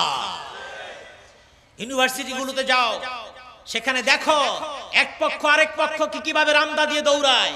তুমি ওখানে খোঁজ করে দেখো, এক পক্ষ আরেক পক্ষকে তাক করে কিভাবে ট্রিগারে চাপ দিয়ে রিভলভার এবং পিস্তল উঁচিয়ে খুন করে ফেলে। যদি জঙ্গি খুঁজতে হয়, এরাই হলো আসল জঙ্গি। আমার ভাইরা, আমি কথা প্রসঙ্গে কথাগুলো বললাম, এবার আসি যে কথাটা শুরু করেছিলাম। এই বাংলাদেশে আজকে আমরা যারা মুসলমান, দুর্ভাগ্যবশত আজকে আমার সন্তানরা কোরআন পড়বে, কোরআনের কিতাব ব্যাগের মধ্যে রাখবে, সেটা মানুষ ভয় পায়। আমার জানা মতে বহু মানুষকে আমি জানি, এবং এই চট্টগ্রামের বহু মানুষ স্বীকার করবে যে এখন বিভিন্ন কারণে অফিসের মধ্যে ইসলামী বই অনেকেই রাখে না। কথা বলেন ঠিক কিনা? জোরে বলেন ঠিক কিনা? বলে ভাই হুজুর ইসলামী বই রাখা যাবে না কেন? বলে ইসলামী বই রাখলে যদি আমাদের দেখা বলে জঙ্গি যদি হয়ে যান, মানুষের মধ্যে কত আতঙ্ক সৃষ্টি করে দেওয়া হচ্ছে। নতুন প্রজন্ম টুপিদারিওয়ালাদেরকে দেখলে যাতে করে ঘৃণা করে, এটা সুকৌশলে বাংলাদেশের মিডিয়াগুলো তা করে যাচ্ছে। কথা বলেন ঠিক কিনা? কিছুদিন আগে একটি সিনেমা রিলিজ হওয়ার কথা ছিল, যেটা ফেসবুকের মাধ্যমে আমরা জেনেছি, তবে সেটা সেন্সর বোর্ড সেটা রিলিজ হতে দেয়নি, বন্ধ করে দিয়েছে। তারা বলেছে এটার প্রয়োজনীয়তা নেই, এতটুকু তারা বলেছে। অন্য কোনো রিজন, অন্য কোনো কারণ তারা ব্যাখ্যা করেনি। তবে ফেসবুকে ইসলাম প্রিয় মানুষ যেভাবে এটাকে লেখালেখি করেছে, সেটা হলো হলি আর্টিজানে একটি সন্ত্রাসী হামলা হয়েছে। এটাকে ইসলাম কখনোই সমর্থন করে না, আমরা কখনো সমর্থন তো করেই নাই, সমর্থন করার কোনো প্রশ্নই উঠতে পারে না, ঠিক কিনা? হলি আর্টিজানে একটা আক্রমণ হলো, সেই আক্রমণের সাথে যারা জড়িত তাদের অধিকাংশ এবং প্রায় সবই, প্রায় না সবাই হলো উচ্চ শিক্ষিত এবং নর্থ সাউথ ইউনিভার্সিটির। যেই নর্থ সাউথ ইউনিভার্সিটি বাংলাদেশের উন্নত অভিজাত পাড়ার মধ্যে প্রতিষ্ঠিত, 1 নাম্বার। 2 নাম্বার, যেই নর্থ সাউথ ইউনিভার্সিটির মধ্যে বাংলাদেশের মন্ত্রী, মিনিস্টার, সচিব, শিল্পপতি সহ এই ধরনের ব্যক্তিদের সন্তান ছাড়া অন্য কেউ পড়তে পারে না। নর্থ সাউথ ইউনিভার্সিটি, যার সাথে বাংলাদেশের উচ্চপদস্থ এবং শীর্ষস্থানীয় শিল্পপতিদের তার পার্টিসিপেশন এবং ডিরেক্টরশিপ যাদের রয়েছে, এবং সেখানকার উচ্চ শিক্ষিত হায়ার এডুকেটেড যে সমস্ত প্রফেসররা রয়েছেন, যাদের অনেকেই ইসলামকে ব্যঙ্গ বিদ্রুপ করে থাকেন, ইসলামকে তারা পছন্দ করেন না। এত কিছু করার পরেও সেখান থেকেই কিছু ছেলে পেলে বেরিয়ে আসলো, যারা হলি আর্টিজানে তারা আক্রমণ করে বসলো। কিন্তু দুর্ভাগ্যের বিষয়, হলি আর্টিজান থেকে শিক্ষিত ছেলেরা, হলি আর্টিজানে নর্থ সাউথ থেকে শিক্ষিত উচ্চ শিক্ষিত ছেলেরা, ওরা আক্রমণ করার পরে কই বাংলাদেশ পক্ষ থেকে, প্রশাসনের পক্ষ থেকে তো এই দাবি আসে নাই, যেহেতু এখান থেকে উচ্চ শিক্ষিত হয়ে আক্রমণ করেছে, সুতরাং তোমরা নর্থ সাউথ বন্ধ করে দাও, এই কথা কিন্তু বলা হয় নাই। তবে হ্যাঁ, আমরাও বলবো না কোনো প্রতিষ্ঠান বন্ধ করতে, কারণ কোন প্রতিষ্ঠানের শিক্ষক কোন ছাত্রকে কোনোদিন সন্ত্রাসী শিক্ষা কখনোই দিতে পারে না। আমরা প্রতিষ্ঠানের বিপক্ষে বলছি না, আমি বলতে যাচ্ছি তুমি ওই সময় কথা বলতে চাও না, কিন্তু খায়দায় জব্বর মোটা হয় সান্নিয়া। অবস্থাটা এমন, আলা এখানে হামলা করলো উচ্চ শিক্ষিত ছেলেরা, তাদের কারো মুখেই দাঁড়িয়ে নাই, কিন্তু অটোমেটিক্যালি নাম পড়ে গেল মাদ্রাসার শিক্ষিতরা জঙ্গি হয়। কথা বলেন ঠিক কিনা? কিন্তু পরবর্তীতে বিভিন্ন সময়ে বিভিন্ন মন্ত্রণালয়ের দায়িত্বশীল মন্ত্রীরা কথা বলে যখন দেখেছেন ওলামায়ে কেরাম সরব এবং প্রতিবাদে ঝড় তুলেছেন, তখন অনেকেই তাদের আবার তাদের বক্তব্যকে রিপিট করেছেন। এটা ঠিক, ওই হলি আর্টিজানকে কেন্দ্র করেই বাংলাদেশের একজন চিত্র নির্মাতা, তিনি তার স্ত্রীকে দিয়ে, আরেকজন অভিনেতাকে দিয়ে এই হলি আর্টিজান শনিবার বিকেল নামক একটা সিনেমা তিনি বানালেন। সেখানে ফেসবুকে যতটুকু দেখা গেল, অভিনেতা যিনি, তার মুখের মধ্যে এত সুন্দর দাড়ি, আধা কাঁচা আধা পাকা, দেখতে আসলেই খুব সুন্দর। মধ্যবয়সী একজন মানুষ, তিনি দাড়ি রেখেছেন এবং তার কপালের মধ্যে একটা মেকআপ দিয়ে একটা কালো সেজদার চিহ্ন দিয়েছেন। ভালো করে খেয়াল করবেন, মুসলমান টের পাচ্ছেন না এই দেশের ইসলামকে কোথায় নিয়ে যাওয়া হচ্ছে। নাকে তেল দিয়ে ঘুমাচ্ছেন, আপনাদেরকে ঘুম পাড়ানির গান পড়িয়ে, আপনাদেরকে ঘুম পাড়িয়ে অনেক কিছু হয়ে যাচ্ছে। যেই সময় টের পাবেন তখন কিচ্ছু করার থাকবে না, শরীরের চামড়া থাকবে না, নামাজ পড়ার মতো সুযোগ হয়তো থাকবে না। কারণ এর চাইতে বড় দুঃখ আর হতে পারে না। বাংলাদেশে বিভিন্ন ধর্মাবলম্বীর অবস্থান করে, আমরা সাম্প্রদায়িক সম্প্রীতির কথা বলি, আমরা সাম্প্রদায়িক সম্প্রীতির কথা বলি না, শুধু ইসলাম প্রিয় মানুষ সাম্প্রদায়িক সম্প্রীতিতে বেশি বিশ্বাস করে। যদি তাই না হতো, হাটহাজারী মাদ্রাসার সাথেই যেই মন্দিরটা আছে, যুগ যুগ ধরে মন্দিরটা চলছে, হাটহাজারী মাদ্রাসার ছাত্ররা যদি চিন্তা করে এই মন্দিরের ইট থাকবে না, তাহলে অর্ধেক সুদটিও কেউ ভাগে পাবে না। কথা বলেন ঠিক কিনা? কিন্তু কালা কালা রাসূল যেখানে নিয়মিত পড়ানো হয়, পাশে হিন্দু ধর্মাবলম্বীদের মন্দির, একটা ছেলেও কোনোদিন সেখানে একটা সুরকিও নিক্ষেপ করে নাই, ঠিক কিনা? এর চাইতে বড় সাম্প্রদায়িক সম্প্রীতি আর হতে পারে না। কিন্তু এই দেশের মধ্যেই দুঃখ এবং পরিতাপের বিষয়। আমরা সারা বাংলাদেশে তাফসীর মাহফিল করি, বিভিন্ন সময় নির্বাচন পূর্ব এবং পরবর্তী বিভিন্ন সময়ে তাফসীর মাহফিলগুলোকে শুধুমাত্র বিভিন্ন অতি উৎসাহী অফিসাররা তাফসীরুল কোরআন মাহফিল এই লেখাটা দেখার কারণেই বহু জায়গায় তাফসীরুল কোরআন মাহফিল হওয়ার পারমিশন দেয় নাই। এরকম সংবাদ আপনাদের কাছে আছে না নাই? আমি বলতে চাই, যেই কর্মকর্তা তাফসীরুল কোরআন মাহফিল এই লেখা দেখে অথবা তাফসীরুল কোরআন মাহফিল বিদ্বেষবশত তাফসীর হতে অনুমতি দেবে না, তার ইমানের ব্যাপারে আমার যথেষ্ট সন্দেহ হয়। আমার কাছে মনে হয় তাফসীরুল কোরআন মাহফিল হতে না দেওয়া আর কোরআনের বিরোধিতা করা এই দুইটার মধ্যে কোনো পার্থক্য নাই।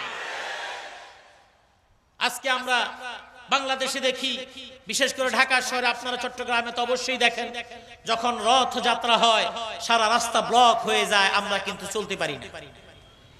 জন্মাষ্টমীর মিছিল হয়, আমরা চলতে পারি না।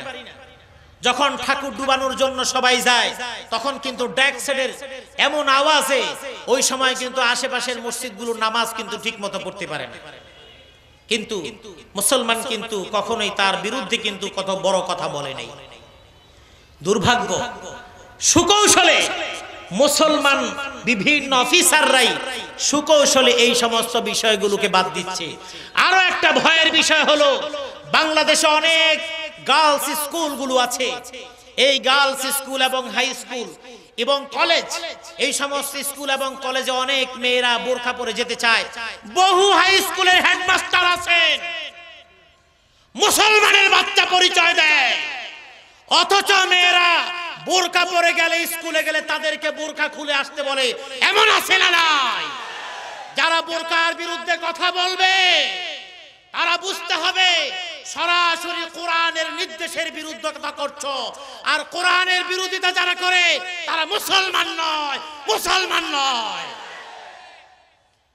আমার ভাইয়েরা, এই জন্য বলছি, ইহুদিরা যত বেশি আমাদের ইসলাম নিয়ে চর্চা করে, মুসলমান তা চর্চা করে না। আমি আর দীর্ঘায়িত করছি না। এদেশে যখন একের পর এক শাসন ব্যবস্থা মুসলমানদের হাত থেকে চলে গেল, তখন এই দেশের শাসন ব্যবস্থা অধিষ্ঠিত হলো ইংরেজরা, ব্রিটিশরা। স্বাধীন নবাব সিরাজউদ্দৌলার পতনের পর থেকে 1757 সাল থেকে 1857 সাল পর্যন্ত এই ইংরেজ ব্রিটিশদের শাসন ব্যবস্থা এই বাংলাদেশে, এই বঙ্গের উপরে চলেছে এবং এই পাক ভারত উপমহাদেশের মধ্যে চলেছে। আমি মূলত ওই ইতিহাস বলার জন্য আমি এই কথা বলছি না। আমি মূলত বলতে চাচ্ছি যে আমরা মুসলমানেরা আমাদের ইতিহাস সম্পর্কে যতটুকু না জানি, ইহুদি এবং খ্রিস্টানরা তার চাইতে বেশি তারা পড়াশোনা করে। এদেশে যখন ব্রিটিশদের শাসন ব্যবস্থা চলে, তখন এদেশের আপামর জনসাধারণের মধ্যে সবচাইতে বেশি ভূমিকা রেখেছিল মুসলমানরা এবং আলেম সমাজ। বিশেষ করে হাজী শরীয়তুল্লাহ এবং সৈয়দ মীর নিসার আলী তিতুমী রাহিমাহুমুল্লাহ, ওনারা দুইজন ছিলেন সমসাময়িক। হাজী শরীয়তুল্লাহর আন্দোলন চলেছে ঢাকা হয়ে ওই দক্ষিণ বন্দ কেন্দ্রিক, শরীয়তপুর, মাদারীপুর, ফরিদপুর সহ ওই অঞ্চল কেন্দ্রিক। আর সৈয়দ মীর নিসার আলী তিতুমী, তিনি জন্মগ্রহণ করেছেন সেই 24 পরগনার ওই অঞ্চলে। তারপরে তার আন্দোলন ওই কেন্দ্রিক তারা চালিয়েছে। দুই দিকে আন্দোলন চলছে, কিন্তু হাজী শরীয়তুল্লাহর আন্দোলন একদিকে, এদিকে চলছে, ওদিকে সৈয়দ মীর নিসার আলী তিতুমীর মামলা মোকদ্দমা দিয়ে হাজী শরীয়তুল্লাহকে বারবার কষ্ট দেওয়া হচ্ছে। মীর নিসার আলী তিতুমীর তিনি যখন এই মুসলমানদের স্বাধিকার আন্দোলন, ব্রিটিশ বিরোধী আন্দোলন তিনি যখন করছেন, তখন তাকে শহীদ করা হয়। নারকেল বাড়িয়া যখন বাঁশের কেল্লা নির্মাণ করা হয়, এই বাঁশের কেল্লা নির্মাণ করার পরে তার একজন খাস সেনাপতি, তার ভাগ্নে গোলাম মোহাম্মদ মাসুম, লম্বা ইতিহাস, আমি ওই ইতিহাসের দিকে যাচ্ছি না, সময় আমার শেষ হয়ে যাবে। গোলাম মোহাম্মদ মাসুম এই সহ যখন তারা একটা মামুলি বাঁশের কেল্লা বানিয়ে সেখান থেকে যখন যুদ্ধ শুরু করলেন, গোলার আঘাতে তিতুমীরের দেহটা একেবারে খান খান ছিন্ন ভিন্ন হয়ে গেল। আর অন্য যারা আছেন প্রায় 70 জনকে বন্দী করা হলো। তাদের মধ্যে কয়েকজনকে যাবজ্জীবন দেওয়া হলো, আর কয়েকজনকে ফাঁসির হুকুম দেওয়া হলো। এই ফাঁসির হুকুমের মধ্যে গোলাম মোহাম্মদ মাসুম ছিল। তাকে বলা হলো যে তোমাকে মুক্ত করে দেওয়া হবে, তুমি এই সব কিছু অপরাধ তুমি স্বীকার করো, তুমি আমাদের কাছে ক্ষমা চাও এবং প্রাণ ভিক্ষা চাও। আমি যে জন্য বলছি, মুসলমান কখনো পিছন দিকে ফিরতে পারে না। তারেক বিন জিয়াদ যেমন ওই জায়গার মধ্যে তিনি এগিয়ে গিয়েছেন, এই দেশেও বীর সেনানী যারা ছিলেন তারাও কিন্তু কম করেন নাই। এবং আজাদি আন্দোলন, ব্রিটিশ বিরোধী আন্দোলনে উলামায়ে দেওবন্দের অনেককেই আন্দামান দ্বীপে পর্যন্ত বন্দী করা হয়েছে, তারা কখনো তাদের সাথে আপোষ করেন নাই। অনেক লম্বা ইতিহাস, ব্রিটিশ বিরোধী আন্দোলনের ইতিহাস অনেক লম্বা ইতিহাস। শুধু আমি বলবো না যে আলেমদের কথাই বলবো না, সেই সময় অনেক হিন্দু নেতারাও ব্রিটিশ বিরোধী আন্দোলনের সাথে তখন জড়িত ছিলেন। তার মধ্যে বহু ব্যক্তিদের নাম অনেকেই জানেন, আবার অনেকেই জানেন না। তো যাই হোক, তখন তাকে স্বীকার করতে বলা হলো এবং তাকে প্রাণ ভিক্ষা চাইতে বলা হলো। তখন গোলাম মোহাম্মদ মাসুম বলেছে, মুসলমান কারো কাছে প্রাণ ভিক্ষা চায় না, মুসলমান প্রাণ ভিক্ষা চাইলে একজনের কাছে চাইতে পারে, তিনি হলেন আমার আল্লাহ। যখন গোলাম মোহাম্মদ মাসুমকে প্রকাশ্যে গাছের সাথে ঝুলিয়ে যখন ফাঁসিতে দেওয়া হয় এবং সৈয়দ মীর নিসার আলী তিতুমীরকে যখন গোলার আঘাতে ছিন্ন ভিন্ন করে ফেলা হয়, তখন ব্রিটিশ যেই তখন প্রধান ছিলেন, তখন সে বলেছে, আমরা যুদ্ধে বিজয় লাভ করেছি, তবে এই দেশ একটা ইসলাম প্রিয় এবং একটা দেশ প্রেমিককে হারালো, তাতে কোনো রকমের কোনো সন্দেহ নাই। তার মানে কি, মুসলমান, ওই যে মুসলমানের ইমানি তেজ, আমাদের ধীরে ধীরে ইমানি তেজ কিন্তু কমিয়ে দেওয়া হচ্ছে। জঙ্গি ফঙ্গি বিভিন্ন কথা বলে ঘর থেকে কোরআন বের হয়ে যাবে, আপনার সন্তান কোরআন পড়তে পারবে না। ঘর থেকে ইসলামী বই বের হয়ে যাবে, আপনার সন্তান ইসলামী বই খুঁজেও পাবে না।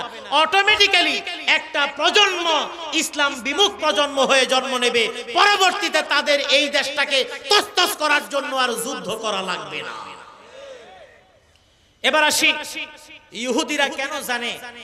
আল্লাহর নবী যখন মক্কা মুকাররমায় দাওয়াত দেওয়া শুরু করলেন, আল আমিন থেকে তিনি শত্রুতে রূপান্তরিত হয়ে গেলেন। আল্লাহর নবী দাওয়াত দিতে থাকলেন। মক্কার মুশরিকরা আবু জাহাল সহ সবাই সিদ্ধান্ত নিল, এই মুহাম্মদ যা বলে তা সত্য কিনা তা আমাদের জানা দরকার। কিন্তু প্রশ্ন হলো, এটা জানবো কোথা থেকে? এবার ঠিক তাদের একই মতো তারা সিদ্ধান্ত নিল, এই সিদ্ধান্ত জানার জন্য একমাত্র ইহুদি আলেম ছাড়া অন্য কারো কাছে জানা যাবে না। এই জন্য দুজন ব্যক্তিকে নির্ধারণ করে তারা মক্কা থেকে মদিনায় পাঠিয়ে দিল। এই মদিনায় পাঠিয়ে দেওয়ার পরে ইহুদি পাদ্রীর কাছে সেখানে গিয়ে বলল, আমি তোমার কাছে একটা বিষয় জানার জন্য এসেছি।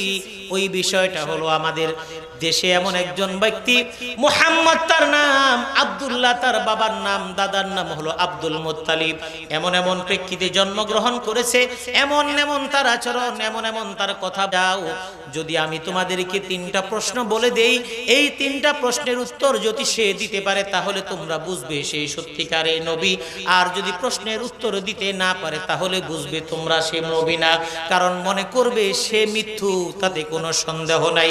আমার ভাইরা, ওই ঘটনা বলা উদ্দেশ্য নয়, ওই প্রশ্ন বলা উদ্দেশ্য নয়। তার মানে হলো, ইহুদিরা আল্লাহর নবী সম্পর্কে পূর্ববর্তী কিতাবের মধ্যে জেনেছে। আজকের বর্তমান ইহুদিরা আল্লাহর নবী সম্পর্কেও জানে, আল্লাহর কোরআন সম্পর্কেও জানে। সেই জন্য বিজ্ঞানীরা কোরআন নিয়ে গবেষণা করে করে মঙ্গল গ্রহ পর্যন্ত চলে গিয়েছে। এই বিজ্ঞান গবেষণা করে করে চাঁদে গিয়েছিল, এখন মঙ্গলে গিয়েছে। এই কোরআন গবেষণা করার কারণেই তারা আল্লাহর অস্তিত্ব সম্পর্কে জানতে পেরেছে। বহু গবেষক ইসলাম সম্পর্কে গবেষণা করতে করতে ইসলামের দিকে চলে এসেছে, অনেকেই মুসলমান হয়ে যাচ্ছে। কিন্তু মুসলমানের সন্তান কোরআন পড়েও না, বুঝেও না, সেই জন্য মুসলমানের সন্তান ইসলাম থেকে দূরে সরে যাচ্ছে। আমার ভাইরা, আল্লাহর নবীর ওই হাদিস বলছি, আল্লাহর নবী বলেছেন, কুকুর যদি মুখ দেয় তাহলে তোমরা 7 বার ধোবে, তার মধ্যে 1 বার মাটি দিয়ে ঘষবে। ওই যে আমার মা চাচিরা মাটি দিয়ে ঘষতেন, মনে করেছিলাম নোংরা বর্জনা। অশিক্ষিত মহিলা, তারা কিছুই হয়তো বোঝে না। সময়ের ব্যবধানে যখন বড় হলাম তখন বুঝলাম, এখন এত শত বছর পর্যন্ত বিজ্ঞান গবেষণা করে তারা বের করেছে, কুকুরের লালার ওই জিহ্বার মধ্যে যেই লালা থাকে, ওই লালায় যেই ব্যাকটেরিয়া থাকে, ওই ব্যাকটেরিয়া পৃথিবীর কোনো সাবান কিংবা কোনো বস্তু দ্বারা দূর হয় না। কারণ তারা গবেষণা করে 100 বার একটা পাত্রের মধ্যে তারা এটা প্র্যাকটিস করেছে এবং তা পরিষ্কার করেছে। পরিষ্কার করার পরে দূরবীন অনুবীক্ষণ যন্ত্র দিয়ে তারা দেখেছে অনেক জীবাণু এখনো দেখা যায়। এবার তারা রাসূলের হাদিসের গবেষণার উপরে কাজ করে এবার দেখলো, দেখি ওই নবী মুসলমানের নবী বলেছে মাটি দিয়ে একবার হলো ঘষা দেওয়ার জন্য। এবার মাটি দিয়ে থালার মধ্যে ঘষা দিয়ে ধোয়ার পরে এবার যখন পরীক্ষা করে দেখে ওই আগে যেই ব্যাকটেরিয়া দেখা গিয়েছে মাটির ঘষার কারণে ওই ব্যাকটেরিয়ার একটাও আর বাকি নাই। আল্লাহু আকবার! এটা বিজ্ঞান দ্বারা প্রমাণিত হয়েছে, যেটা আমার নবী বহু আগেই বলে গিয়েছেন। সুবহানাল্লাহ। আমার ভাইরা, আল্লাহর নবী মেসওয়াকের কথা বলেছেন। আল্লাহর নবী বলেছেন, লাউলা আন্না শুকা আলা উম্মতি লা আমারতুহুম বিসওয়াকি ইনদা কুল্লি সালাতিন। আমি যদি আমার উম্মতের কষ্ট হবে যদি আমি মনে না করতাম, তাহলে 5 ওয়াক্ত নামাজের জন্য আমি আদেশ করে দিয়ে যেতাম। আর আল্লাহর নবী আদেশ করলে সেটা আমাদের জন্য বাধ্যতামূলক হয়ে যেত।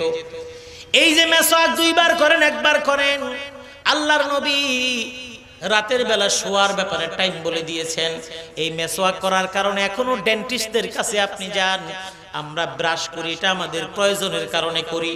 ওই ব্রাশ আর ওই গাছের ডালা দুইটার মধ্যে পার্থক্য। আর ওই সময়ে যেই গাছের শিকড় দিয়ে করা হতো, নাম পিলু গাছ, ওই আরব বিশ্বে পিলু গাছের শিকড় দ্বারা যে মেসওয়াক করা হতো, এই পিলু গাছ কি আমি খুঁজে পাই নাই। বাংলাদেশে পিলু গাছ কেউ চিনেও না। আমি বইয়ের মধ্যে যতটুকু পেয়েছি, এই পিলু গাছ শুধু জন্মগ্রহণ করে হলো কবরস্থানের মধ্যে। এই কবরস্থানের মধ্যে পিলু গাছ জন্ম নেওয়ার কারণটা কি, দ্রুত বড় হওয়ার কারণ কি, এবং এই শিকড় দিয়ে আল্লাহর নবী মেসওয়াক করতেন এবং জাইতুনের ডালা দিয়েও মেসওয়াক করতেন। এই পিলু গাছের মেসওয়াকের কারণ হলো ওই মানুষকে দাফন করার কারণে তার শরীরের হাড়গুলো সেখানে মাটির সাথে মিশে যায়, এখানে উর্বরা শক্তি বেড়ে যায় এবং সেখানে যেই ফসফরাস তৈরি হয়, ওই পিলু গাছের শিকড়ের মধ্যে সবচেয়ে বেশি ফসফরাস থাকে। ওইটা যখন মানুষ চাবায় চিবুতে থাকে, তার মারির গোড়ার যত ধরনের রোগ জীবাণু আছে সব একেবারেই দূর হয়ে যায়। আমরা ঘন ঘন ব্রাশ করতে পারবো না, 5 বার কোনো মানুষ ব্রাশ করতে পারবে না, তার দাঁতের এই সমস্ত এনামেল গুলো ক্ষয় হয়ে যাবে। কিন্তু আপনি মেসওয়াক 5 বার করবেন, আপনার দাঁতের এনামেল ক্ষয় হবে না। এই 5 বার মেসওয়াক করার কারণটা তো বুঝি না। ডাক্তার বলে আপনি যতবার খাবেন ততবার ফস দিয়ে আপনি দাঁতটাকে পরিষ্কার করবেন। যারা ডেন্টিস্টদের কাছে যান তাদের কাছে আপনি শুনবেন এমন একটা জিনিস দিয়ে দেয়, দাঁতের ফাঁকার মধ্যে দিয়ে দিয়ে এইভাবে করে কুলি করবেন। এটার কারণ কি, প্রতিবার না পারলেও রাতে ঘুমাবার আগে 1 বার করবেন। কারণ দাঁতের ফাঁকের মধ্যে খাদ্য কণাগুলো যখন আটকে যায়, এটা যখন জমে থাকে, 2-1 দিন জমে থাকার পরে ওই মাড়িটা তখন ব্যথা হয়ে যায়। ওই খাদ্য কণা জমার কারণে দাঁতের মাড়িগুলো ব্যথা হয়। আমি আপনি বুঝি না, আমরা মনে করে নিতাম দাঁতের মধ্যে পোকা হয়েছে।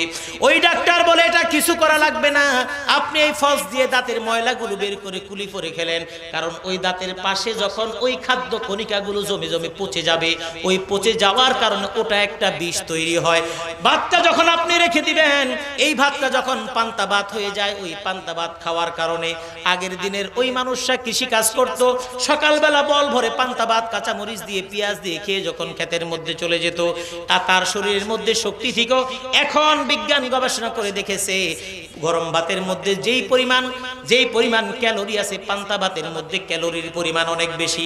গরম ভাতের মধ্যে যেই পরিমাণ শক্তি আছে, পান্তা ভাতের মধ্যে শক্তির পরিমাণ তার চাইতে বেশি।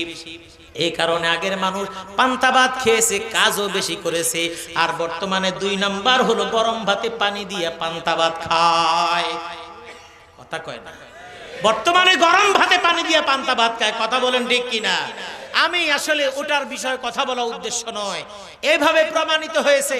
আমি কয়েকদিন আগে গত সপ্তাহে জুমার পরে এসেছি। আমি এই কক্সবাজারের বিভিন্ন এলাকায় আমার মাহফিল ছিল, চকরিয়া ঠকরিয়া বিভিন্ন জায়গায় এসেছি, ফেনী এসেছিলাম।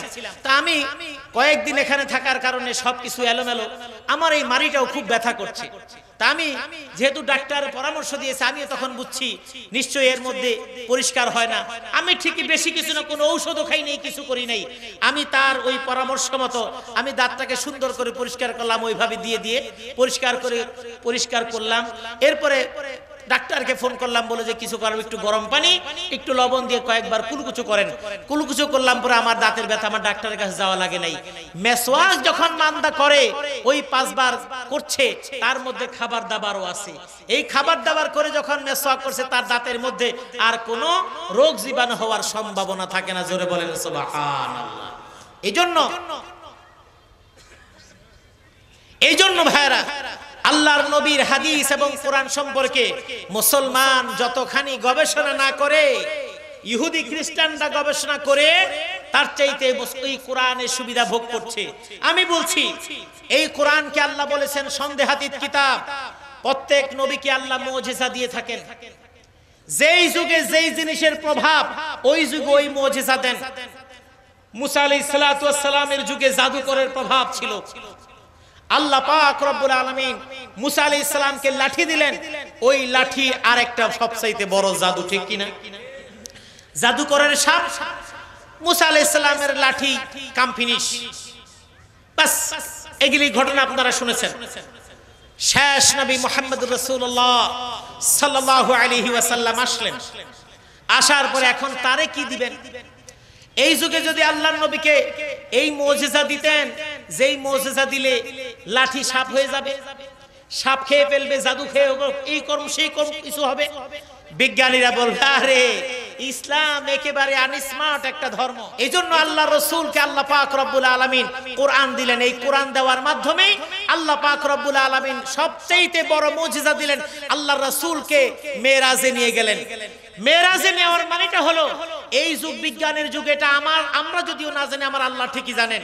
এই যুগের বিজ্ঞানীরা আবিষ্কার করতে করতে চাঁদে যাবে, এই যুগের বিজ্ঞানীরা আবিষ্কার করতে করতে মঙ্গল গ্রহে যাবে।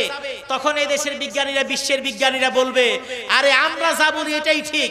আল্লাহ পাক রব্বুল আলামিন এই কাজটাই বন্ধ করে দিলেন। বিজ্ঞান তুমি যাই বলো না কেন, আমি আমার মুহাম্মদকে আমি সপ্ত আকাশ ভেদ করে নিয়ে এসেছি।